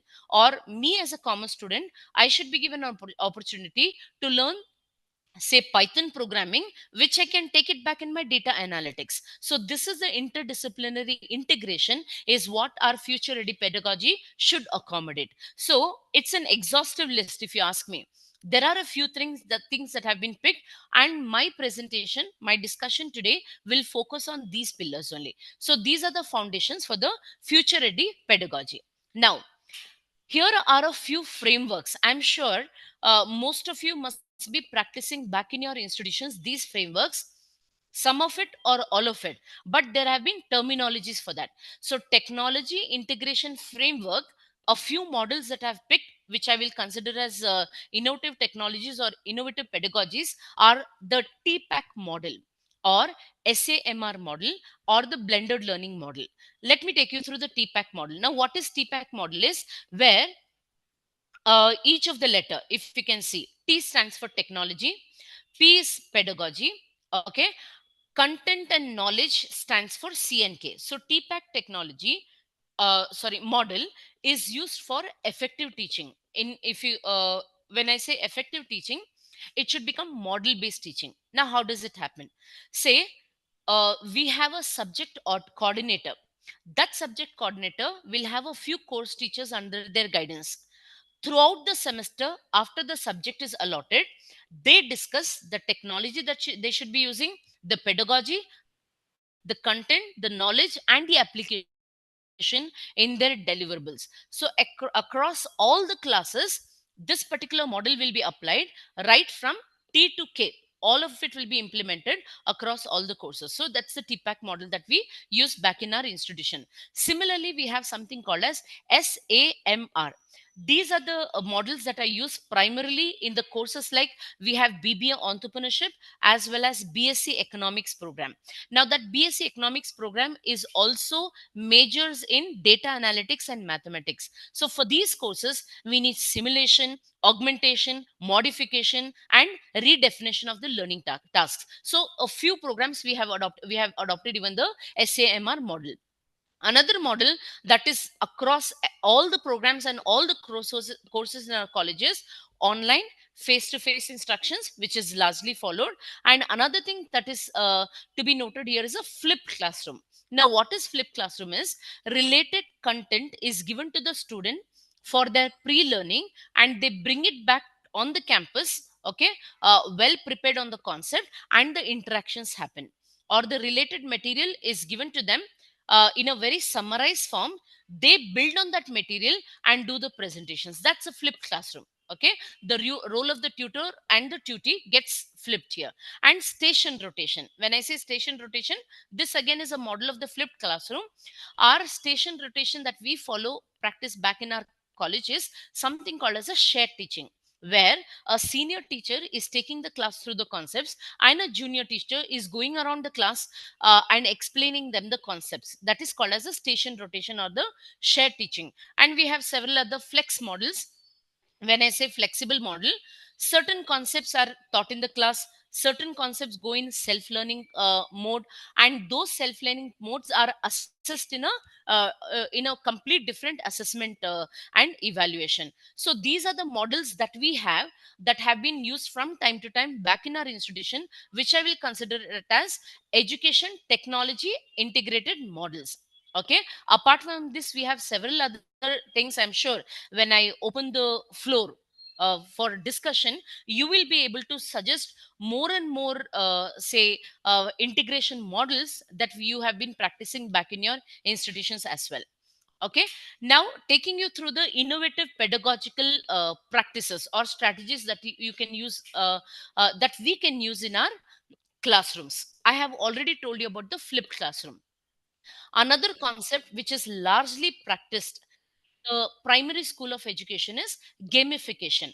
When I say gamification, it involves integrating the game elements, as in anything and everything that is taught will be taught via games for the active learning and increased engagement. Another level of gamification that we practice in the class is a certain concept is taught in the class. Once the concept is taught and the application is students are familiar about its application, we run a quiz Q&A, and that Q&A will not be via the PPT. We use something called as Mentimeter or Kahoot app, where the students are getting points or coins as and when they are answering the questions. And if a particular student has answered all the questions, will be declared as a winner along with his photo with a prize or a trophy against his photo or whatever. That's gamification, only to ensure that there is active engagement as well as motivation. And in this context, I would like to reiterate that we as learners interact with the students, but that engagement, always there is a gap, because the generation that we belong to and the generation that our students belong to, somebody who can bridge this gap is the active learner that I was talking about in the beginning of this presentation. Okay, we from time and again, we practice this pedagogy of having the peer instruction. Okay, now the role of this peer leader or the peer motivator in our campus is to ensure that whatever is taught in the class is done in a deeper and in a more meaningful way, okay, to the students who are little hesitant, who do not want to approach the teacher, or may not be having clarity, who have understood the concept but are not in a position to apply the concept. For these things, we have something called as a peer leader or peer motivator or buddy system, we call it as. So these pedagogical strategies have helped our slow learners to fare really well in their assessments and evaluation. And another concept that I would like to place here is the design thinking concept, largely captured in the entrepreneurial program or back in our college. So where something to do with the economics and entrepreneurship program use this design thinking pedagogy, which is largely a problem solving approach. And this design thinking is also taken back in our other classrooms, where we do it in the form of the case study or active group discussion, interactive learning, field project, wherein for some time they are allowed to be on the field, get their experiences from the field, bring it back to the class, and discuss their challenges and remedies that can be given. That's why we call it as a problem solving approach. Another very important learning, we call it as a project based learning. We introduce this project based learning in the final year and the fourth year honors level, as well as a PG level, wherein they get to explore the real world projects and challenges. I'm sure most of the institutions are having project based learning. It could be the research project based or technical. Say for example, we have a program which is called as a tourism program, okay. And in that tourism program, if they want to study about the graveyard or dark tourism, okay, when I say graveyard tourism, there are many places, the graveyards are actually the tourist spots, okay. So that graveyard tourism is a project based learning. Or it could be also dark tourism. Now what is dark tourism? Imagine if there is a place where an incident has happened. It could be a recent national news, say there could be a landslide or something like that. So people actually visit that place, where otherwise there would have been the scenarios people run away from those places. Dark tourism will be where the people visit their place to study and bring those experiences back into the campus for the active discussion. And another very innovative pedagogical strategy is something called as micro learning, or I will also term it as granular learning. When I say granular learning, it's like very basic small niche concepts are studied in such a way that they're like fine tuned and learned in such a way that it results in a focused learning for efficient learning and understanding. So micro learning will involve small granular concepts are learnt in so much depth and niche that there is a greater understanding by the students.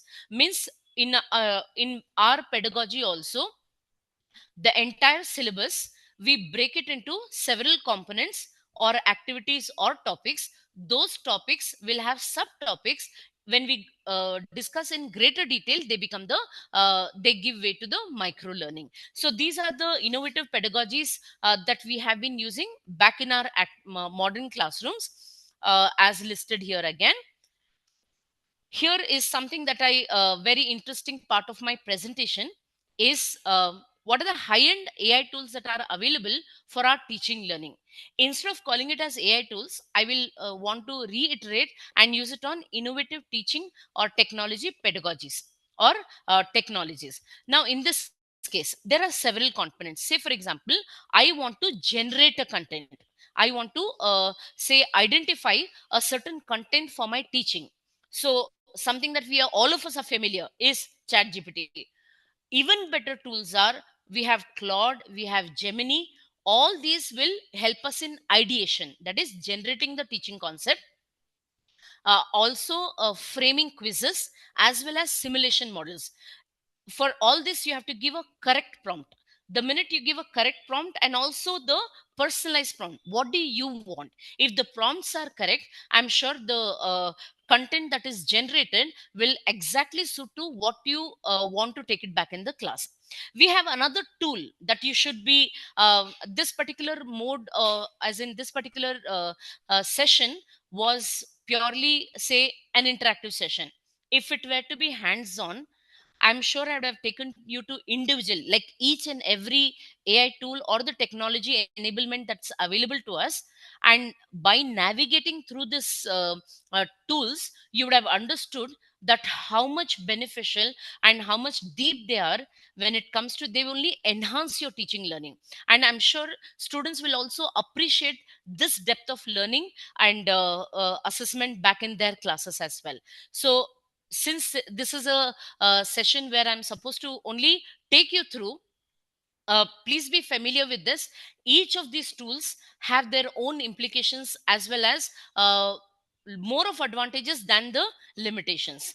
One such tool we have is this called as a query pod. Now this query pod is a tool that creates interactive lessons with the AI. When I say lessons here, again, it adopts the micro learning or the granular learning. We have something called as magicschool.ai. Here it helps the tutors to plan their teaching lesson plan, which we call it as TLP, as well as gives enough room for rubrics and assessment. Then we have diffit.me. Now this tool is used for differentiated reading material. Imagine I have a certain content. I have content from some other source. When I put both these contents, diffit.me will try to bring out what is the difference or what are the key differences or key similarities between the text material that I have for my teaching and learning. We also have something called as TeachFX, which will analyze the classroom talks and the engagement. It will record as and when you want, okay, and will generate the material, the future material as per your requirement. See, each of our teachers, when each one of us have our way of our teaching deliverables, so those deliverables will be matched according to your requirement as to how you want it back in your classes. All this while we discussed the technology that's available to generate the content. Now we have the technology, we'll be discussing the technology which will help us in our content delivery. Say, for example, I open a MS Word in which I will press Windows H. If I press Windows H, what happens? I will be able to talk, as in whatever I talk will get typed on its own. If you have a little advanced level of MS Word, it will auto correct it. It will put comma, full stop, and everything according to your requirement. Now I have just spoken into the MS Word. MS Word has everything recorded, everything that I have spoken. I want to create videos of what I've spoken. Okay, that can be done via Synthesia IO. So this is a tool that is used for video creation, along with the say some extra filters that you want to add or some extra notifications that you want to add. Everything can be done with the help of this. Again, we in the same scenario, we have pictory.ai, which will turn the text into the video summaries, as well as social learning. It will automatically pick the examples from the environment. That is, Lumen 5 will take the will make the videos with the help of the social learning across whatever is happening. The real life scenarios gets added in the video. After understanding the generative AI as well as the technology for content delivery, we have even the several tools for feedback and assessment. One is the grade scope. This is the AI assisted grading system wherein the students will get to know after they have taken up an assessment, where do they stand and what are the areas of improvement, the similarities, the areas that they may have to work on, or their strengths. Everything will be graded with the help of the grade scope. We have something called as formative real-time feedback. As and when the student is writing the assignment, the tutor on the other side is also giving the feedback. So this is the real-time feedback. I already mentioned to you about the Kahoot AI as well as Mentimeter. These are the tools that are used to conduct quizzes and puzzles with like very attractive way to our students for an active engagement. Then we have Edpuzzle. Edpuzzle is an interactive video assessment where getting online with the students, with an online interaction with the students, we are able to give the feedback. Another, the last scenario, if I can put it forward, is the adaptive learning platforms. Now these adaptive learning platforms are personalized paths. I don't want the suggestions that certain tools are giving to me. I want it my way, in the sense that personalized paths these tools will be helpful. We have also Socratic by Google. It will help you in the homework help, meaning to say you want to define a pre-class activity, or if you want students to do certain things before they come back to the class, we can use. And there are other tools specifically for the math. So these technologies have time and again helped us to understand how engaging the teaching learning can become in the classes. Just to summarize this in a form, these are the tools. Time and again, when we are using the technologies back in the class, always there has been concerns with regard to the ethics, AI ethics as well as equity. Those who know it are using it and are able to fare well, get good marks. Those who don't know are not using it, so the exposure is very, very limited. So it is very important when we are talking about the application of such tools, innovative pedagogies and technologies in our classroom teaching. It is also very important to look into the ethics part of it as well as equity part of it. What is equity is when everybody has it, then it is fair. When a few have and a few don't have, then it is unfair to those who do not have or are not exposed to such a pedagogical system, that is innovation. In this context, it's nice for us to understand the AI ethics and equity which is involved, and how do we navigate it. We know that there is a problem. Okay, we know that there are challenges that are existing. How do we move away from that? How do we navigate those challenges and make sure that those challenges ultimately are resulting in an equity? Everybody is able to access the education system or the pedagogy that is meant for them without any grouping or dividing or categorization. So there is an algorithmic bias, meaning to say, whenever I'm giving a prompt over a period of time, the technology will identify my need and will try to give me the same mode or same way of my classroom deliverables over a period of time. Okay, such technology becomes redundant because I'm taking the same thing back to the class. When I say algorithmic bias, it's very important that we address this fairness with AI powered assessments and recommendations, meaning to say, we should ensure from time to time that our prompts are in such a way that it caters to the requirement. There has been colleges with 5-star rating. There have been colleges which are exploring things. In such scenarios, our pedagogy should be such that our say AI powered assessments and recommendations should be such that it should cater to both the groups, meaning to say, at any given point of time there should not be any deviation. So such algorithmic bias in the assessment and recommendations should overcome when you are aware. When can I overcome that? When I'm aware that there has been a repeated suggestion that's coming in, repeated recommendations that are coming in that do not align with my requirement. And secondly, we have something called as a data privacy and consent. At any given point of time, there is this material which exclusively belongs to my institution and it's copyrighted. I cannot put it in an AI platform which will definitely take it and will modify and give it. But if anybody else is asking for the data, my institution data is given to them. In that case, there is a restricted mode or a guest login, or there are several ways in which you can escape, and you can also always take consent from the tools to ensure that your data is not used for any other purpose. And how do we address the digital divide? It's very important that when you are integrating in a classroom teaching, a small, what I mentioned in the beginning, a diagnostic test is understood, conducted just to bifurcate the students who are tech savvy or who may need help.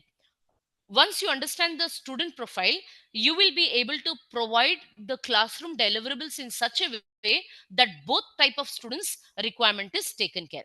And also, there should not be over reliance. Whenever we see we have a classroom teaching, my creativity, my experience, my exposure, and also my interaction with the class dynamics all these things should get captured in the classroom teaching and learning. It should not be heavily lauded with the technology that it's nice that we use technologies, but it should not be so much that our interpersonal connect and touch also gets diluted. So throughout we need to keep these challenges in mind while we are navigating with innovative technologies back in our education. So these we're talking about.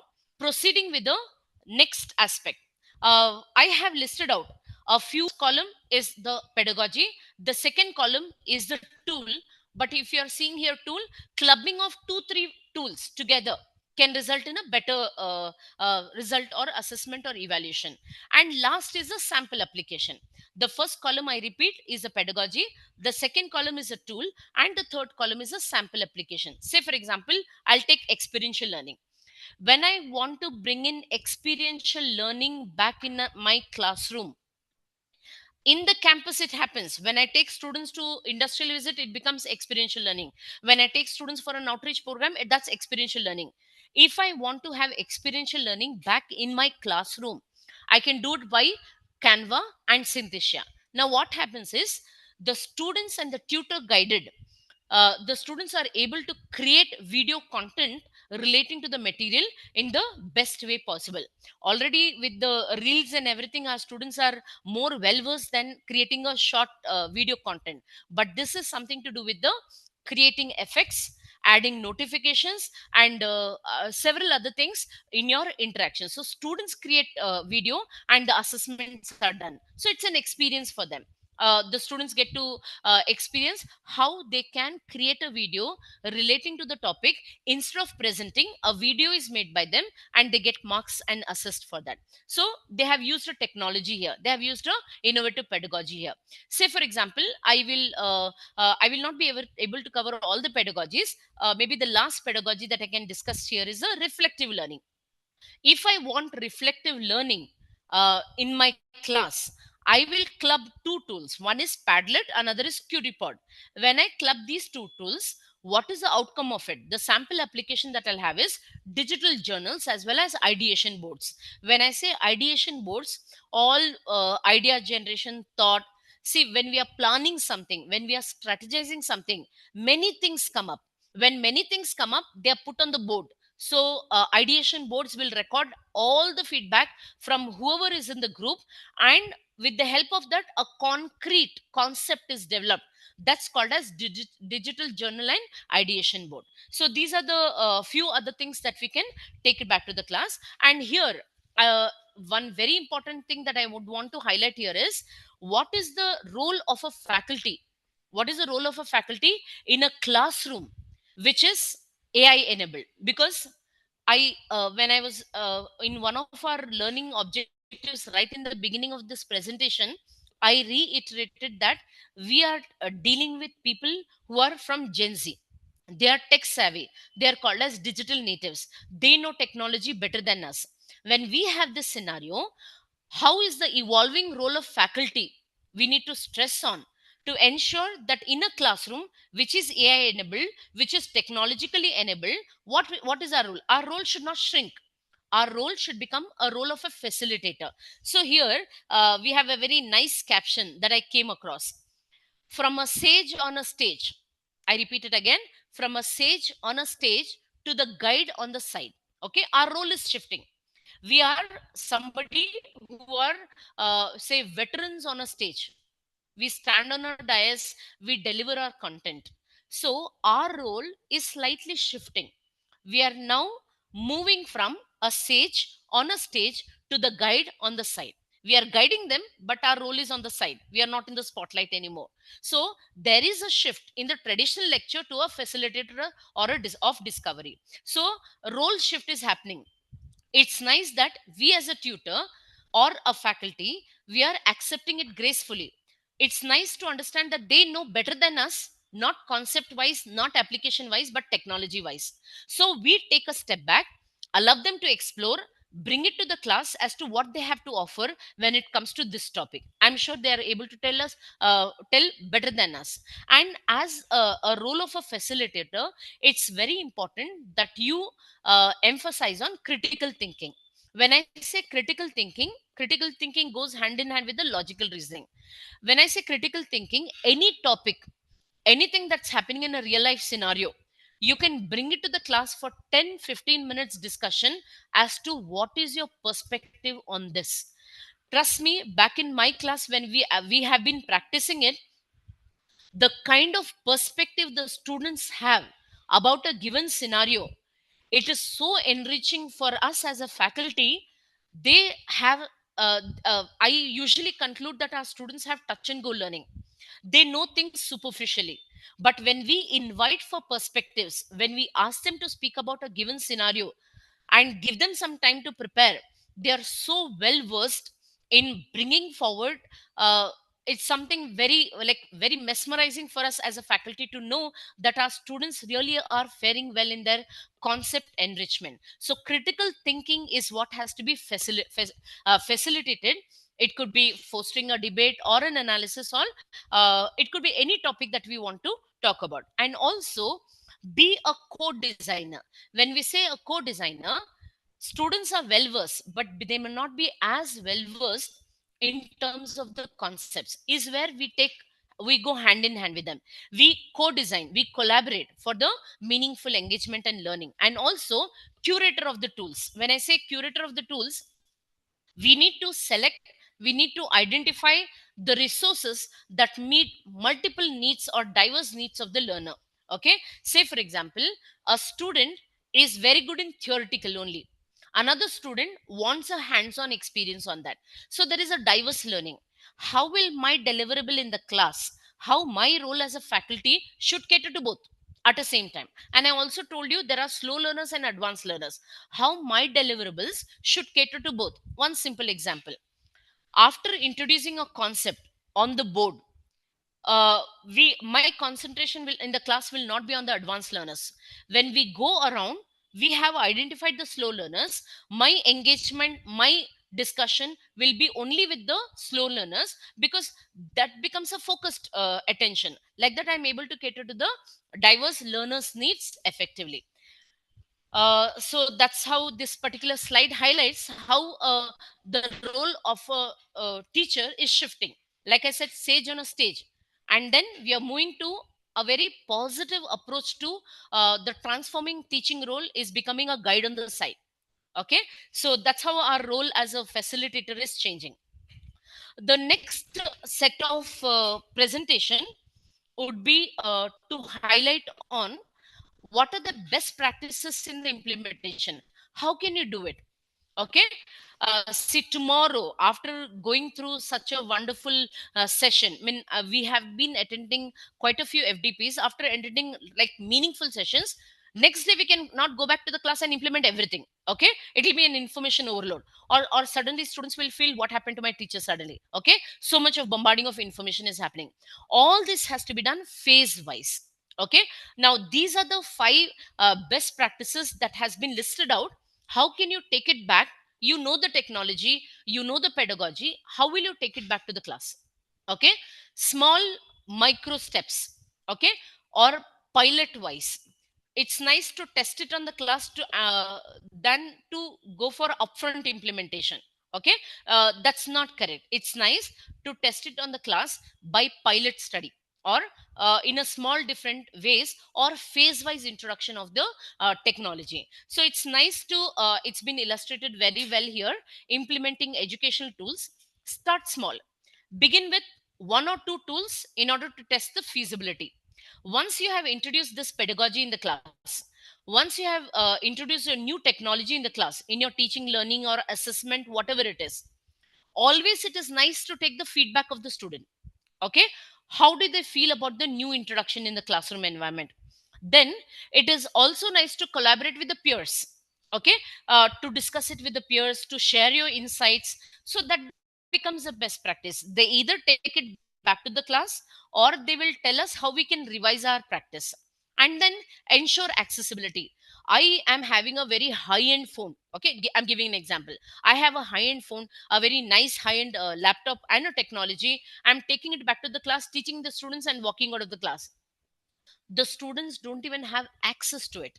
Okay, once I have taught something, students have to practice it. When they don't even have access to it, what happens is it becomes one-way traffic. When I say one-way traffic, teacher has done the needful, walked out of the class, students want to practice, the portal itself is not available. It is nice that you discuss that we discuss with the management of the college to bring in slowly these technologies back in our campus in a small phase-wise manner. So this ensures accessibility. Our students get accessibility to the tools that we are trying to introduce to them. And very importantly, once the stage is set, I have introduced in the class, I have taken a feedback, my peers are very well aware of it, the classroom engagement has happened. At the end, it's nice that I blend it with my wisdom. Okay, when I say blend it with my wisdom, I need to apply it, I need to use it. Is if we have a small system, the same has to be applied. Say for example, in income tax, when we teach students income tax, by the end of the year they should be able to file their returns on their own. Okay, that's the application, that is blend the wisdom. And also when I in my banking class, when I teach them about the challan or a check or a DD, my students are supposed to make one and come and show me. Okay, that's how it works. Or when I'm talking about the PAN card, then by the end of the semester our students are asked to have a PAN card of their own. Okay, it's always nice to have a such IDs of their own. So that's how we implement. So blend with the wisdom. After we have learned, bring it in the curriculum and blend it with the real life scenarios and everything. Okay, now this was a case study I was talking about. Very quickly taking you through the case study, and lastly closing it, the important concept of what are the toolkits that are available to the teachers. And also we may be very ambitious. I want to bring so many things back in our institution. Unless and until my college is supporting, everything goes waste. Okay, so let's take up the challenges what the facilitators face always. Okay, here is a very simple case study of Arizona State University. Okay, and this particular university is known for its forward thinking. They are always very proactive when it comes to student engagement, retaining them with the personalized learnings, bringing the AI technologies. They have a very dynamic learning ecosystem. Now this university, what they have done is, these are the few technologies or pedagogies they have introduced. It's a mix of both. I have a technology here and also have examples of pedagogy here. They have a chatbot which is called as Sunny. That particular chatbot interacts with the students every now and then, I mean 24/7, whether it's to the teacher or the administrator or the student. This particular chatbot is available with ready answers. Then we have another thing called as Dreamscape Learn. This particular university will visualize everything. Anything that is taught in class, there is a simulation. Whatever is discussed in class, they have a VR based experiential learning for that. Then they have a dedicated generative AI and the smart tutors. Now this is very helpful when the students are preparing for the exam. They don't have the videos that they want to refer to. They have the smart tutor which will interact with them real time. If I have a doubt, if I have not understood any concept, if I feed in, the tutor will respond. Okay, and all these are pre-done. It's not that tutor is responding real time. Okay, tutor has a preset answers. Those are given to the questions that are asked. They have Canvas LMS as well as adaptive learning. This again are the personalized learning path available for the students. They have something called as predictive analysis. Now what is this predictive analysis? This is similar to something we conduct the diagnostic test that I told you in the beginning of the lecture. The diagnostic test or a predictive analytics will give them early alerts. What do you mean by early alerts? If the performance of a student is dipping, there is a red flag. Okay, it will say tutor intervention is required. So these predictive analytics will help in handholding the students whenever they require help. And also we have something called as a Ed Plus unit. Now this again is a AI integrated learning solution that is that was implemented. Now one beautiful thing that I'm showing you in the next slide is, when these things were implemented, what was the result? Now here is the result. Okay, there was an increase in the first year student retention, 18% increase, and 80,000 students were actively using the innovative technology. When it came to the outcomes, the first generation, somebody who was not aware of technology wise, or underserved learners, somebody who were from like little backward area, not having quite a few amenities relating to teaching and learning, that promoted equity. Even they started learning, so it improved. And when it came to faculty, the adoption of technology by faculty via training and the professional development, it suddenly showed a spike. Okay, it was very high. So if you can see, 18%, 80,000 improved high. 18% was about the students, 80,000 was a AI adoption by the students, high was a faculty adoption, improved outcome of say first generation or underserved learners, where we were talking about the NEP policy of inclusivity that was taken care. And I would want to really highlight this particular caption: whenever you use the technology, this technology adoption back in your classrooms will never replace you. It will only amplify you. When I say amplify, I become better. I become like very high end in my teaching and interaction. So that was an outcome from this particular case study.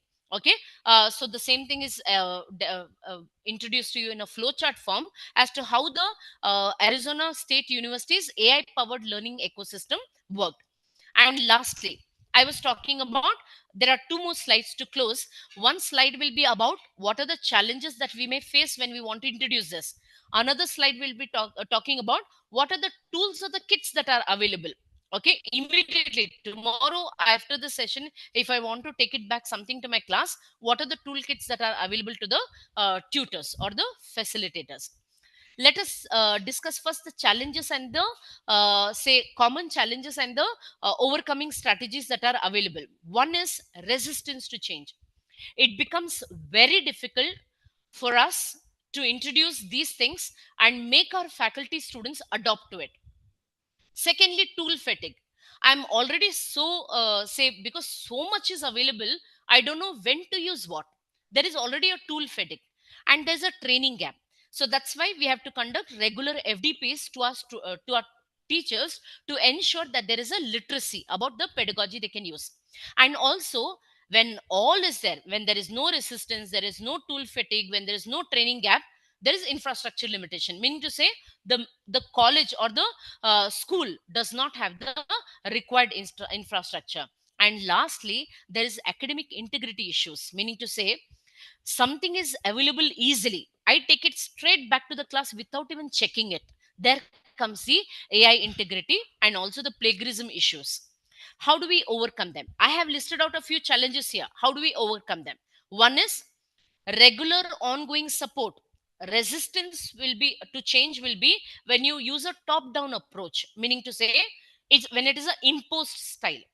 It's always nice to take the confidence of the students and the teacher, saying that this is only going to help you further, and always introduce phase wise. How do I adhere to the tool fatigue here? Integrate tools, again slowly, user friendly manner, and seamlessly, and simplify tools. How do I overcome the training gap? Offer every now and then, from time to time, at a very micro level, the professional development exercises where the teachers will feel it's not a impulsion on them or a compulsion on them. And invest robust and scalable digital technologies in the campus. Again, here you cannot go in one go.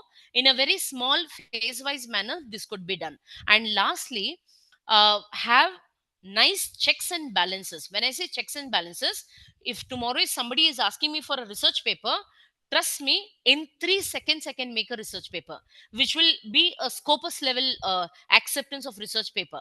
How do I test this academic integrity? This is possible when I have certain tools and softwares that will test whether my content is AI generated or not. Okay, so here are the challenges highlighted again. Lastly, this is my last line. What are the toolkits that are available for the educators? Already I have highlighted with regard to whether if you want to generate a content, deliver a content, or whether you want to do an assessment, various tools we have discussed. Okay, these are the few things which have come together. There are quite a few freemium tools which are available to facilitators. They can use that. How do I use that? We have AI prompt banks. Take the help of it, put the nice prompt, and you will have a content that you can take it back into the class with as per modifying as per your requirement.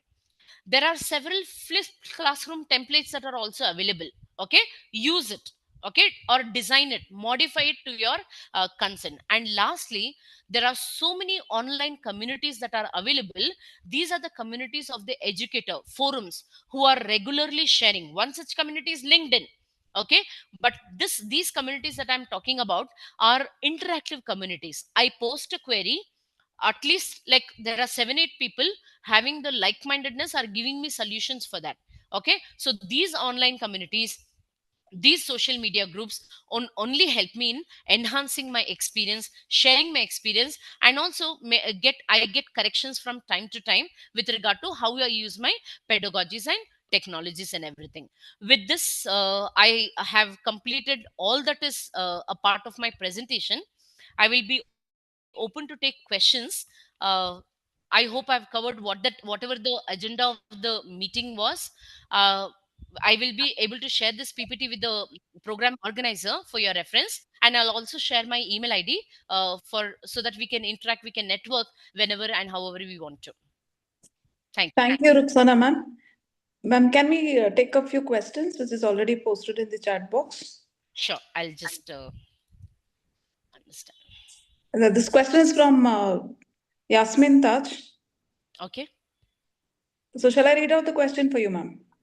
Because my chat box is Yes, loading, ma'am. is it possible for you to read out, ma'am? Yeah, I will read it out for you, ma'am. Questioning skills among students seem to be declining, even though they are crucial for developing intelligence and critical thinking. What strategies or tools can be used to effectively enhance students' questioning abilities? Yes, I completely resonate and echo with the thought of what my fellow colleague has put forward. Yes, the questioning skills have come down because one side I see there is so much of technology immersion by the students. Another side I see that there is a touch and go learning. They want to learn at only basic level or fundamental level, or it is also at a superficial level. Now, how do we engage effective questioning is real life example. Okay, quoting a lot of real life example back in the class, and also with scenarios, we call it as something called as a scenario based learning.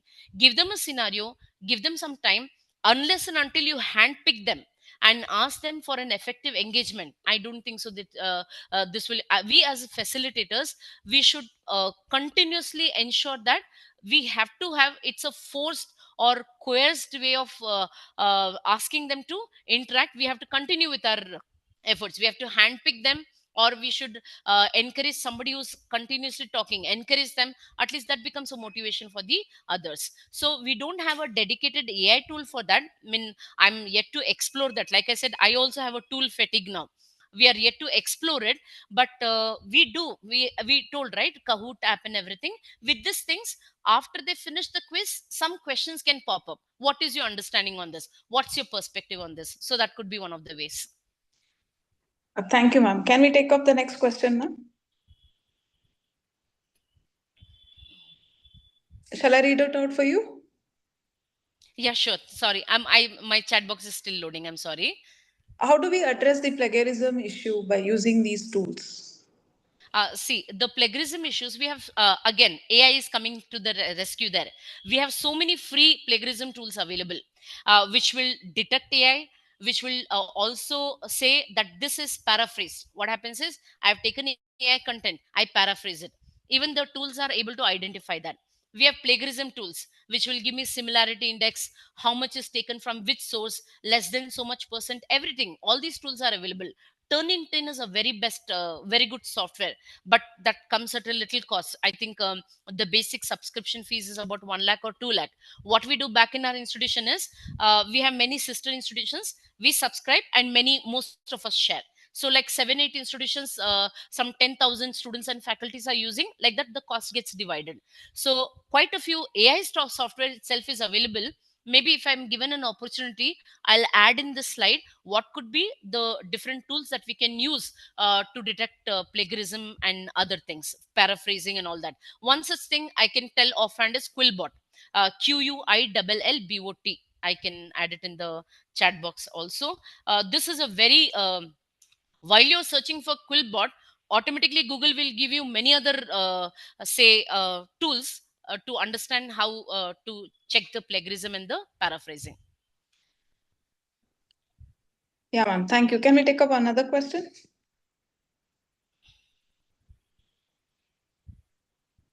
Okay, we are Deepak sir is saying quite a few other things also. The Okay. zero GPT, small tools. That's very good. It's nice to explore.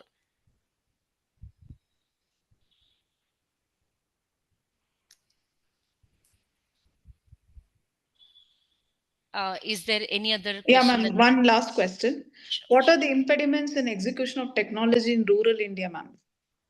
Okay, biggest challenge. That's why I think one of the PPTs covered that point called as digital divide. Digital divide comes there.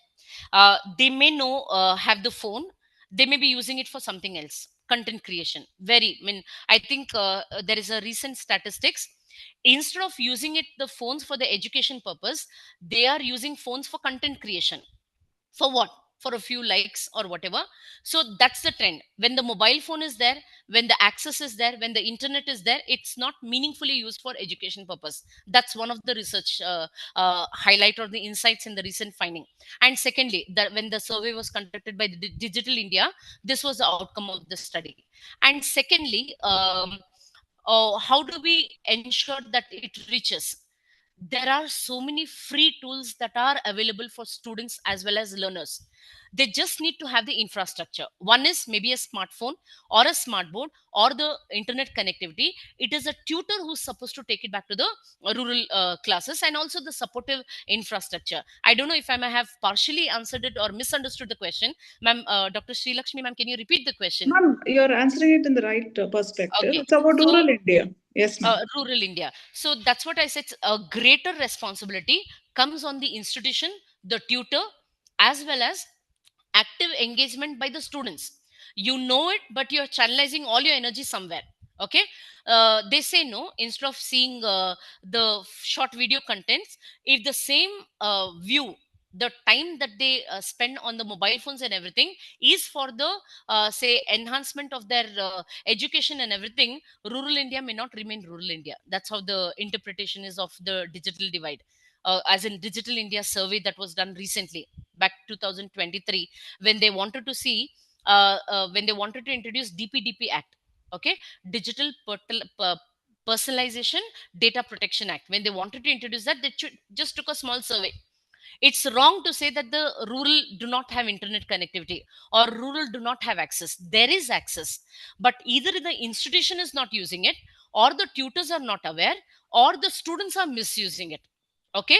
Or very bleak reason is it's not available. Very few places the connectivity is not there. Otherwise it's misused or it's misunderstood, I can call it as. Yeah, ma'am. Thank you, ma'am. I request Dr. Chandan to please check on about our principal. Will sir be joining us now? Yes, ma'am. I'm just Yeah. checking. Yeah, meanwhile, ma'am, another last question by the Sure, time sure. Yeah, this question has been posted by Dr. Aruna. The question is, flip learning or teaching is suitable to all the level of students, or it is restricted to only the higher education? It is applicable to everybody, but depends on how are we introducing it. Okay, so when it comes to say when we are talking about the higher education, at the first year, if I'm talking about the 3 years program, at the first year, the depth in which I go for a flipped learning has to be very limited. I cannot go out and not Well put done. everything in the hands of the students, asking them to learn and come back. That cannot be the approach here. Or it could be when they reach the second year, deeper engagement. When they reach the final year, like the engagement has to be such that more of information is coming from their end than from my end. This I'm talking about the college level. When it comes to the students level, I don't know, the flipped classroom is actually practicing, guys. Meaning to say, already students, I can see that quite a few schools and say 11th and 12th, they are already learning model based learning. They learn a concept, they're supposed to make a model and go to the class. Okay, means the concept are already put in the hands of the students. They are actually learning, but not subtly termed as a flipped classroom. So the concept is introduced about the cereals or the pulses that we are eating. The project is taken to the class in the form of a model or a chart backed by the students to the class, saying that this is what I learned. So flipped classroom is practice, but the forms in which we are doing is slightly different. Yes, but in higher education, we can have a very meaningful engagement with regard to the flipped classroom, because this brings the perspective of the students back to the class.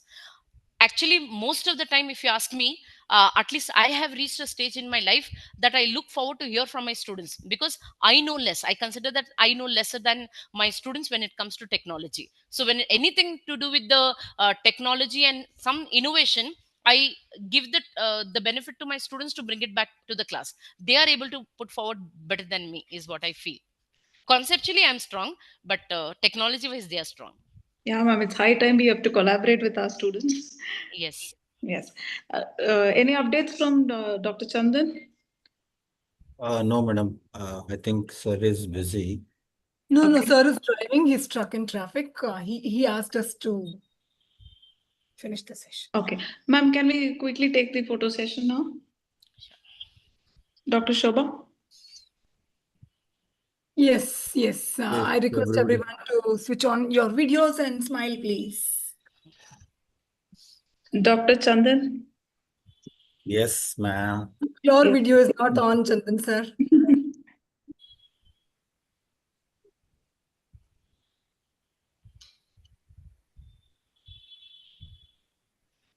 Thank you.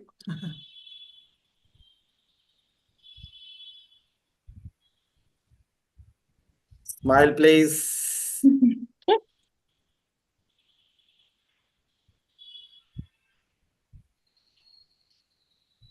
You have to tell which page you are in. Totally 9 pages, ma'am. Yeah, that's true. Most of them have not opened their cameras actually. Mm.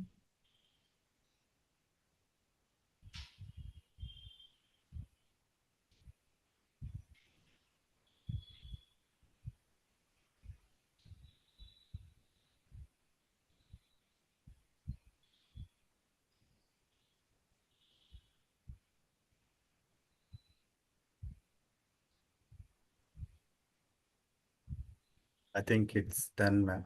Done. Ruxana ma'am, I have a request. Yes. Yeah, please do conduct the same session. And I request Shobha ma'am to invite you as a speaker for the same session. And it should be offline for us, ma'am.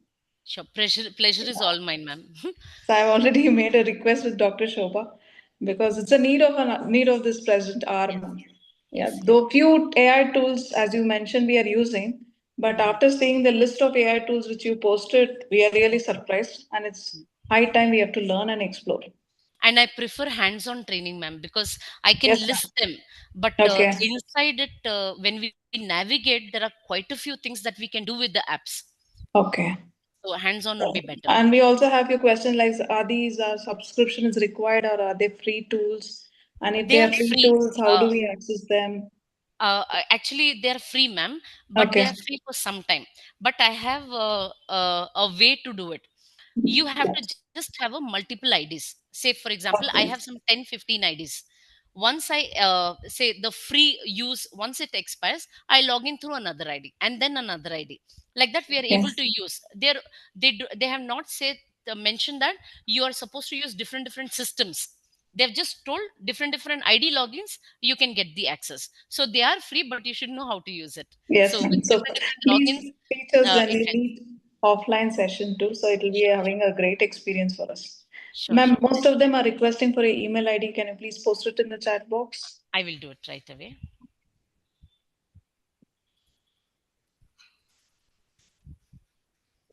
I will give you my official ID. Yes, ma'am. This is my, sorry.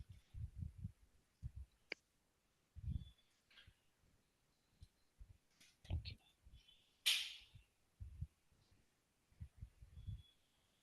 Yeah, thank you so much, ma'am. I request Dr. Chandan to propose vote of thanks.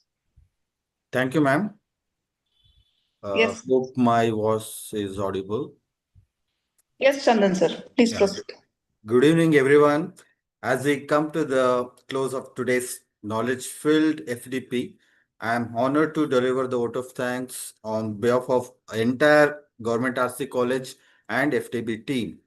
First and foremost, I would like to express heartfelt gratitude to our resource persons for gracing us with your esteemed presence and sharing your inspiring words with us. First of all, Sri Srinivasan Shivrasad sir in the first half of this session has showcased our Indian knowledge and tradition and how we can connect with our roots and get the fruit. That's what I would like to say.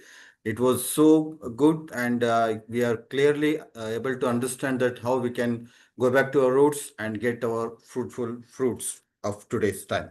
And secondly, Dr. Ruxana Anjum, ma'am, Vice Principal, St. Joseph's University. Madam, your presentation was so good that I can see here, Dr. Sri Lakshmi ma'am requested for your presence in our college as for our college students once more. So that was very much informative, and I'm very happy to be a part of this session, and I got a knowledge about so much of this technologies and AI stuff, and I'm very grateful to you, ma'am.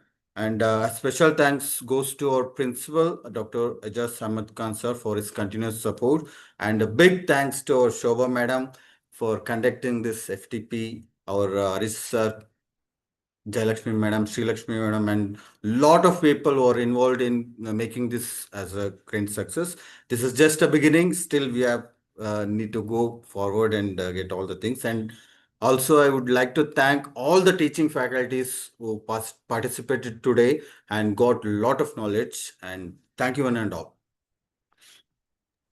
Thank you, Chandan sir.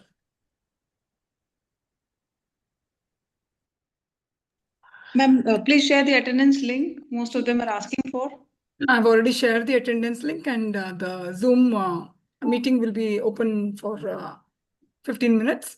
You may fill the attendance link, and we will close both Zoom link as well as the attendance link. Thank you. Thank you, one and all. Thank you, Ruxana ma'am. Thank you. Thank you so much. Good night, all. Thank you. Bye. Good night.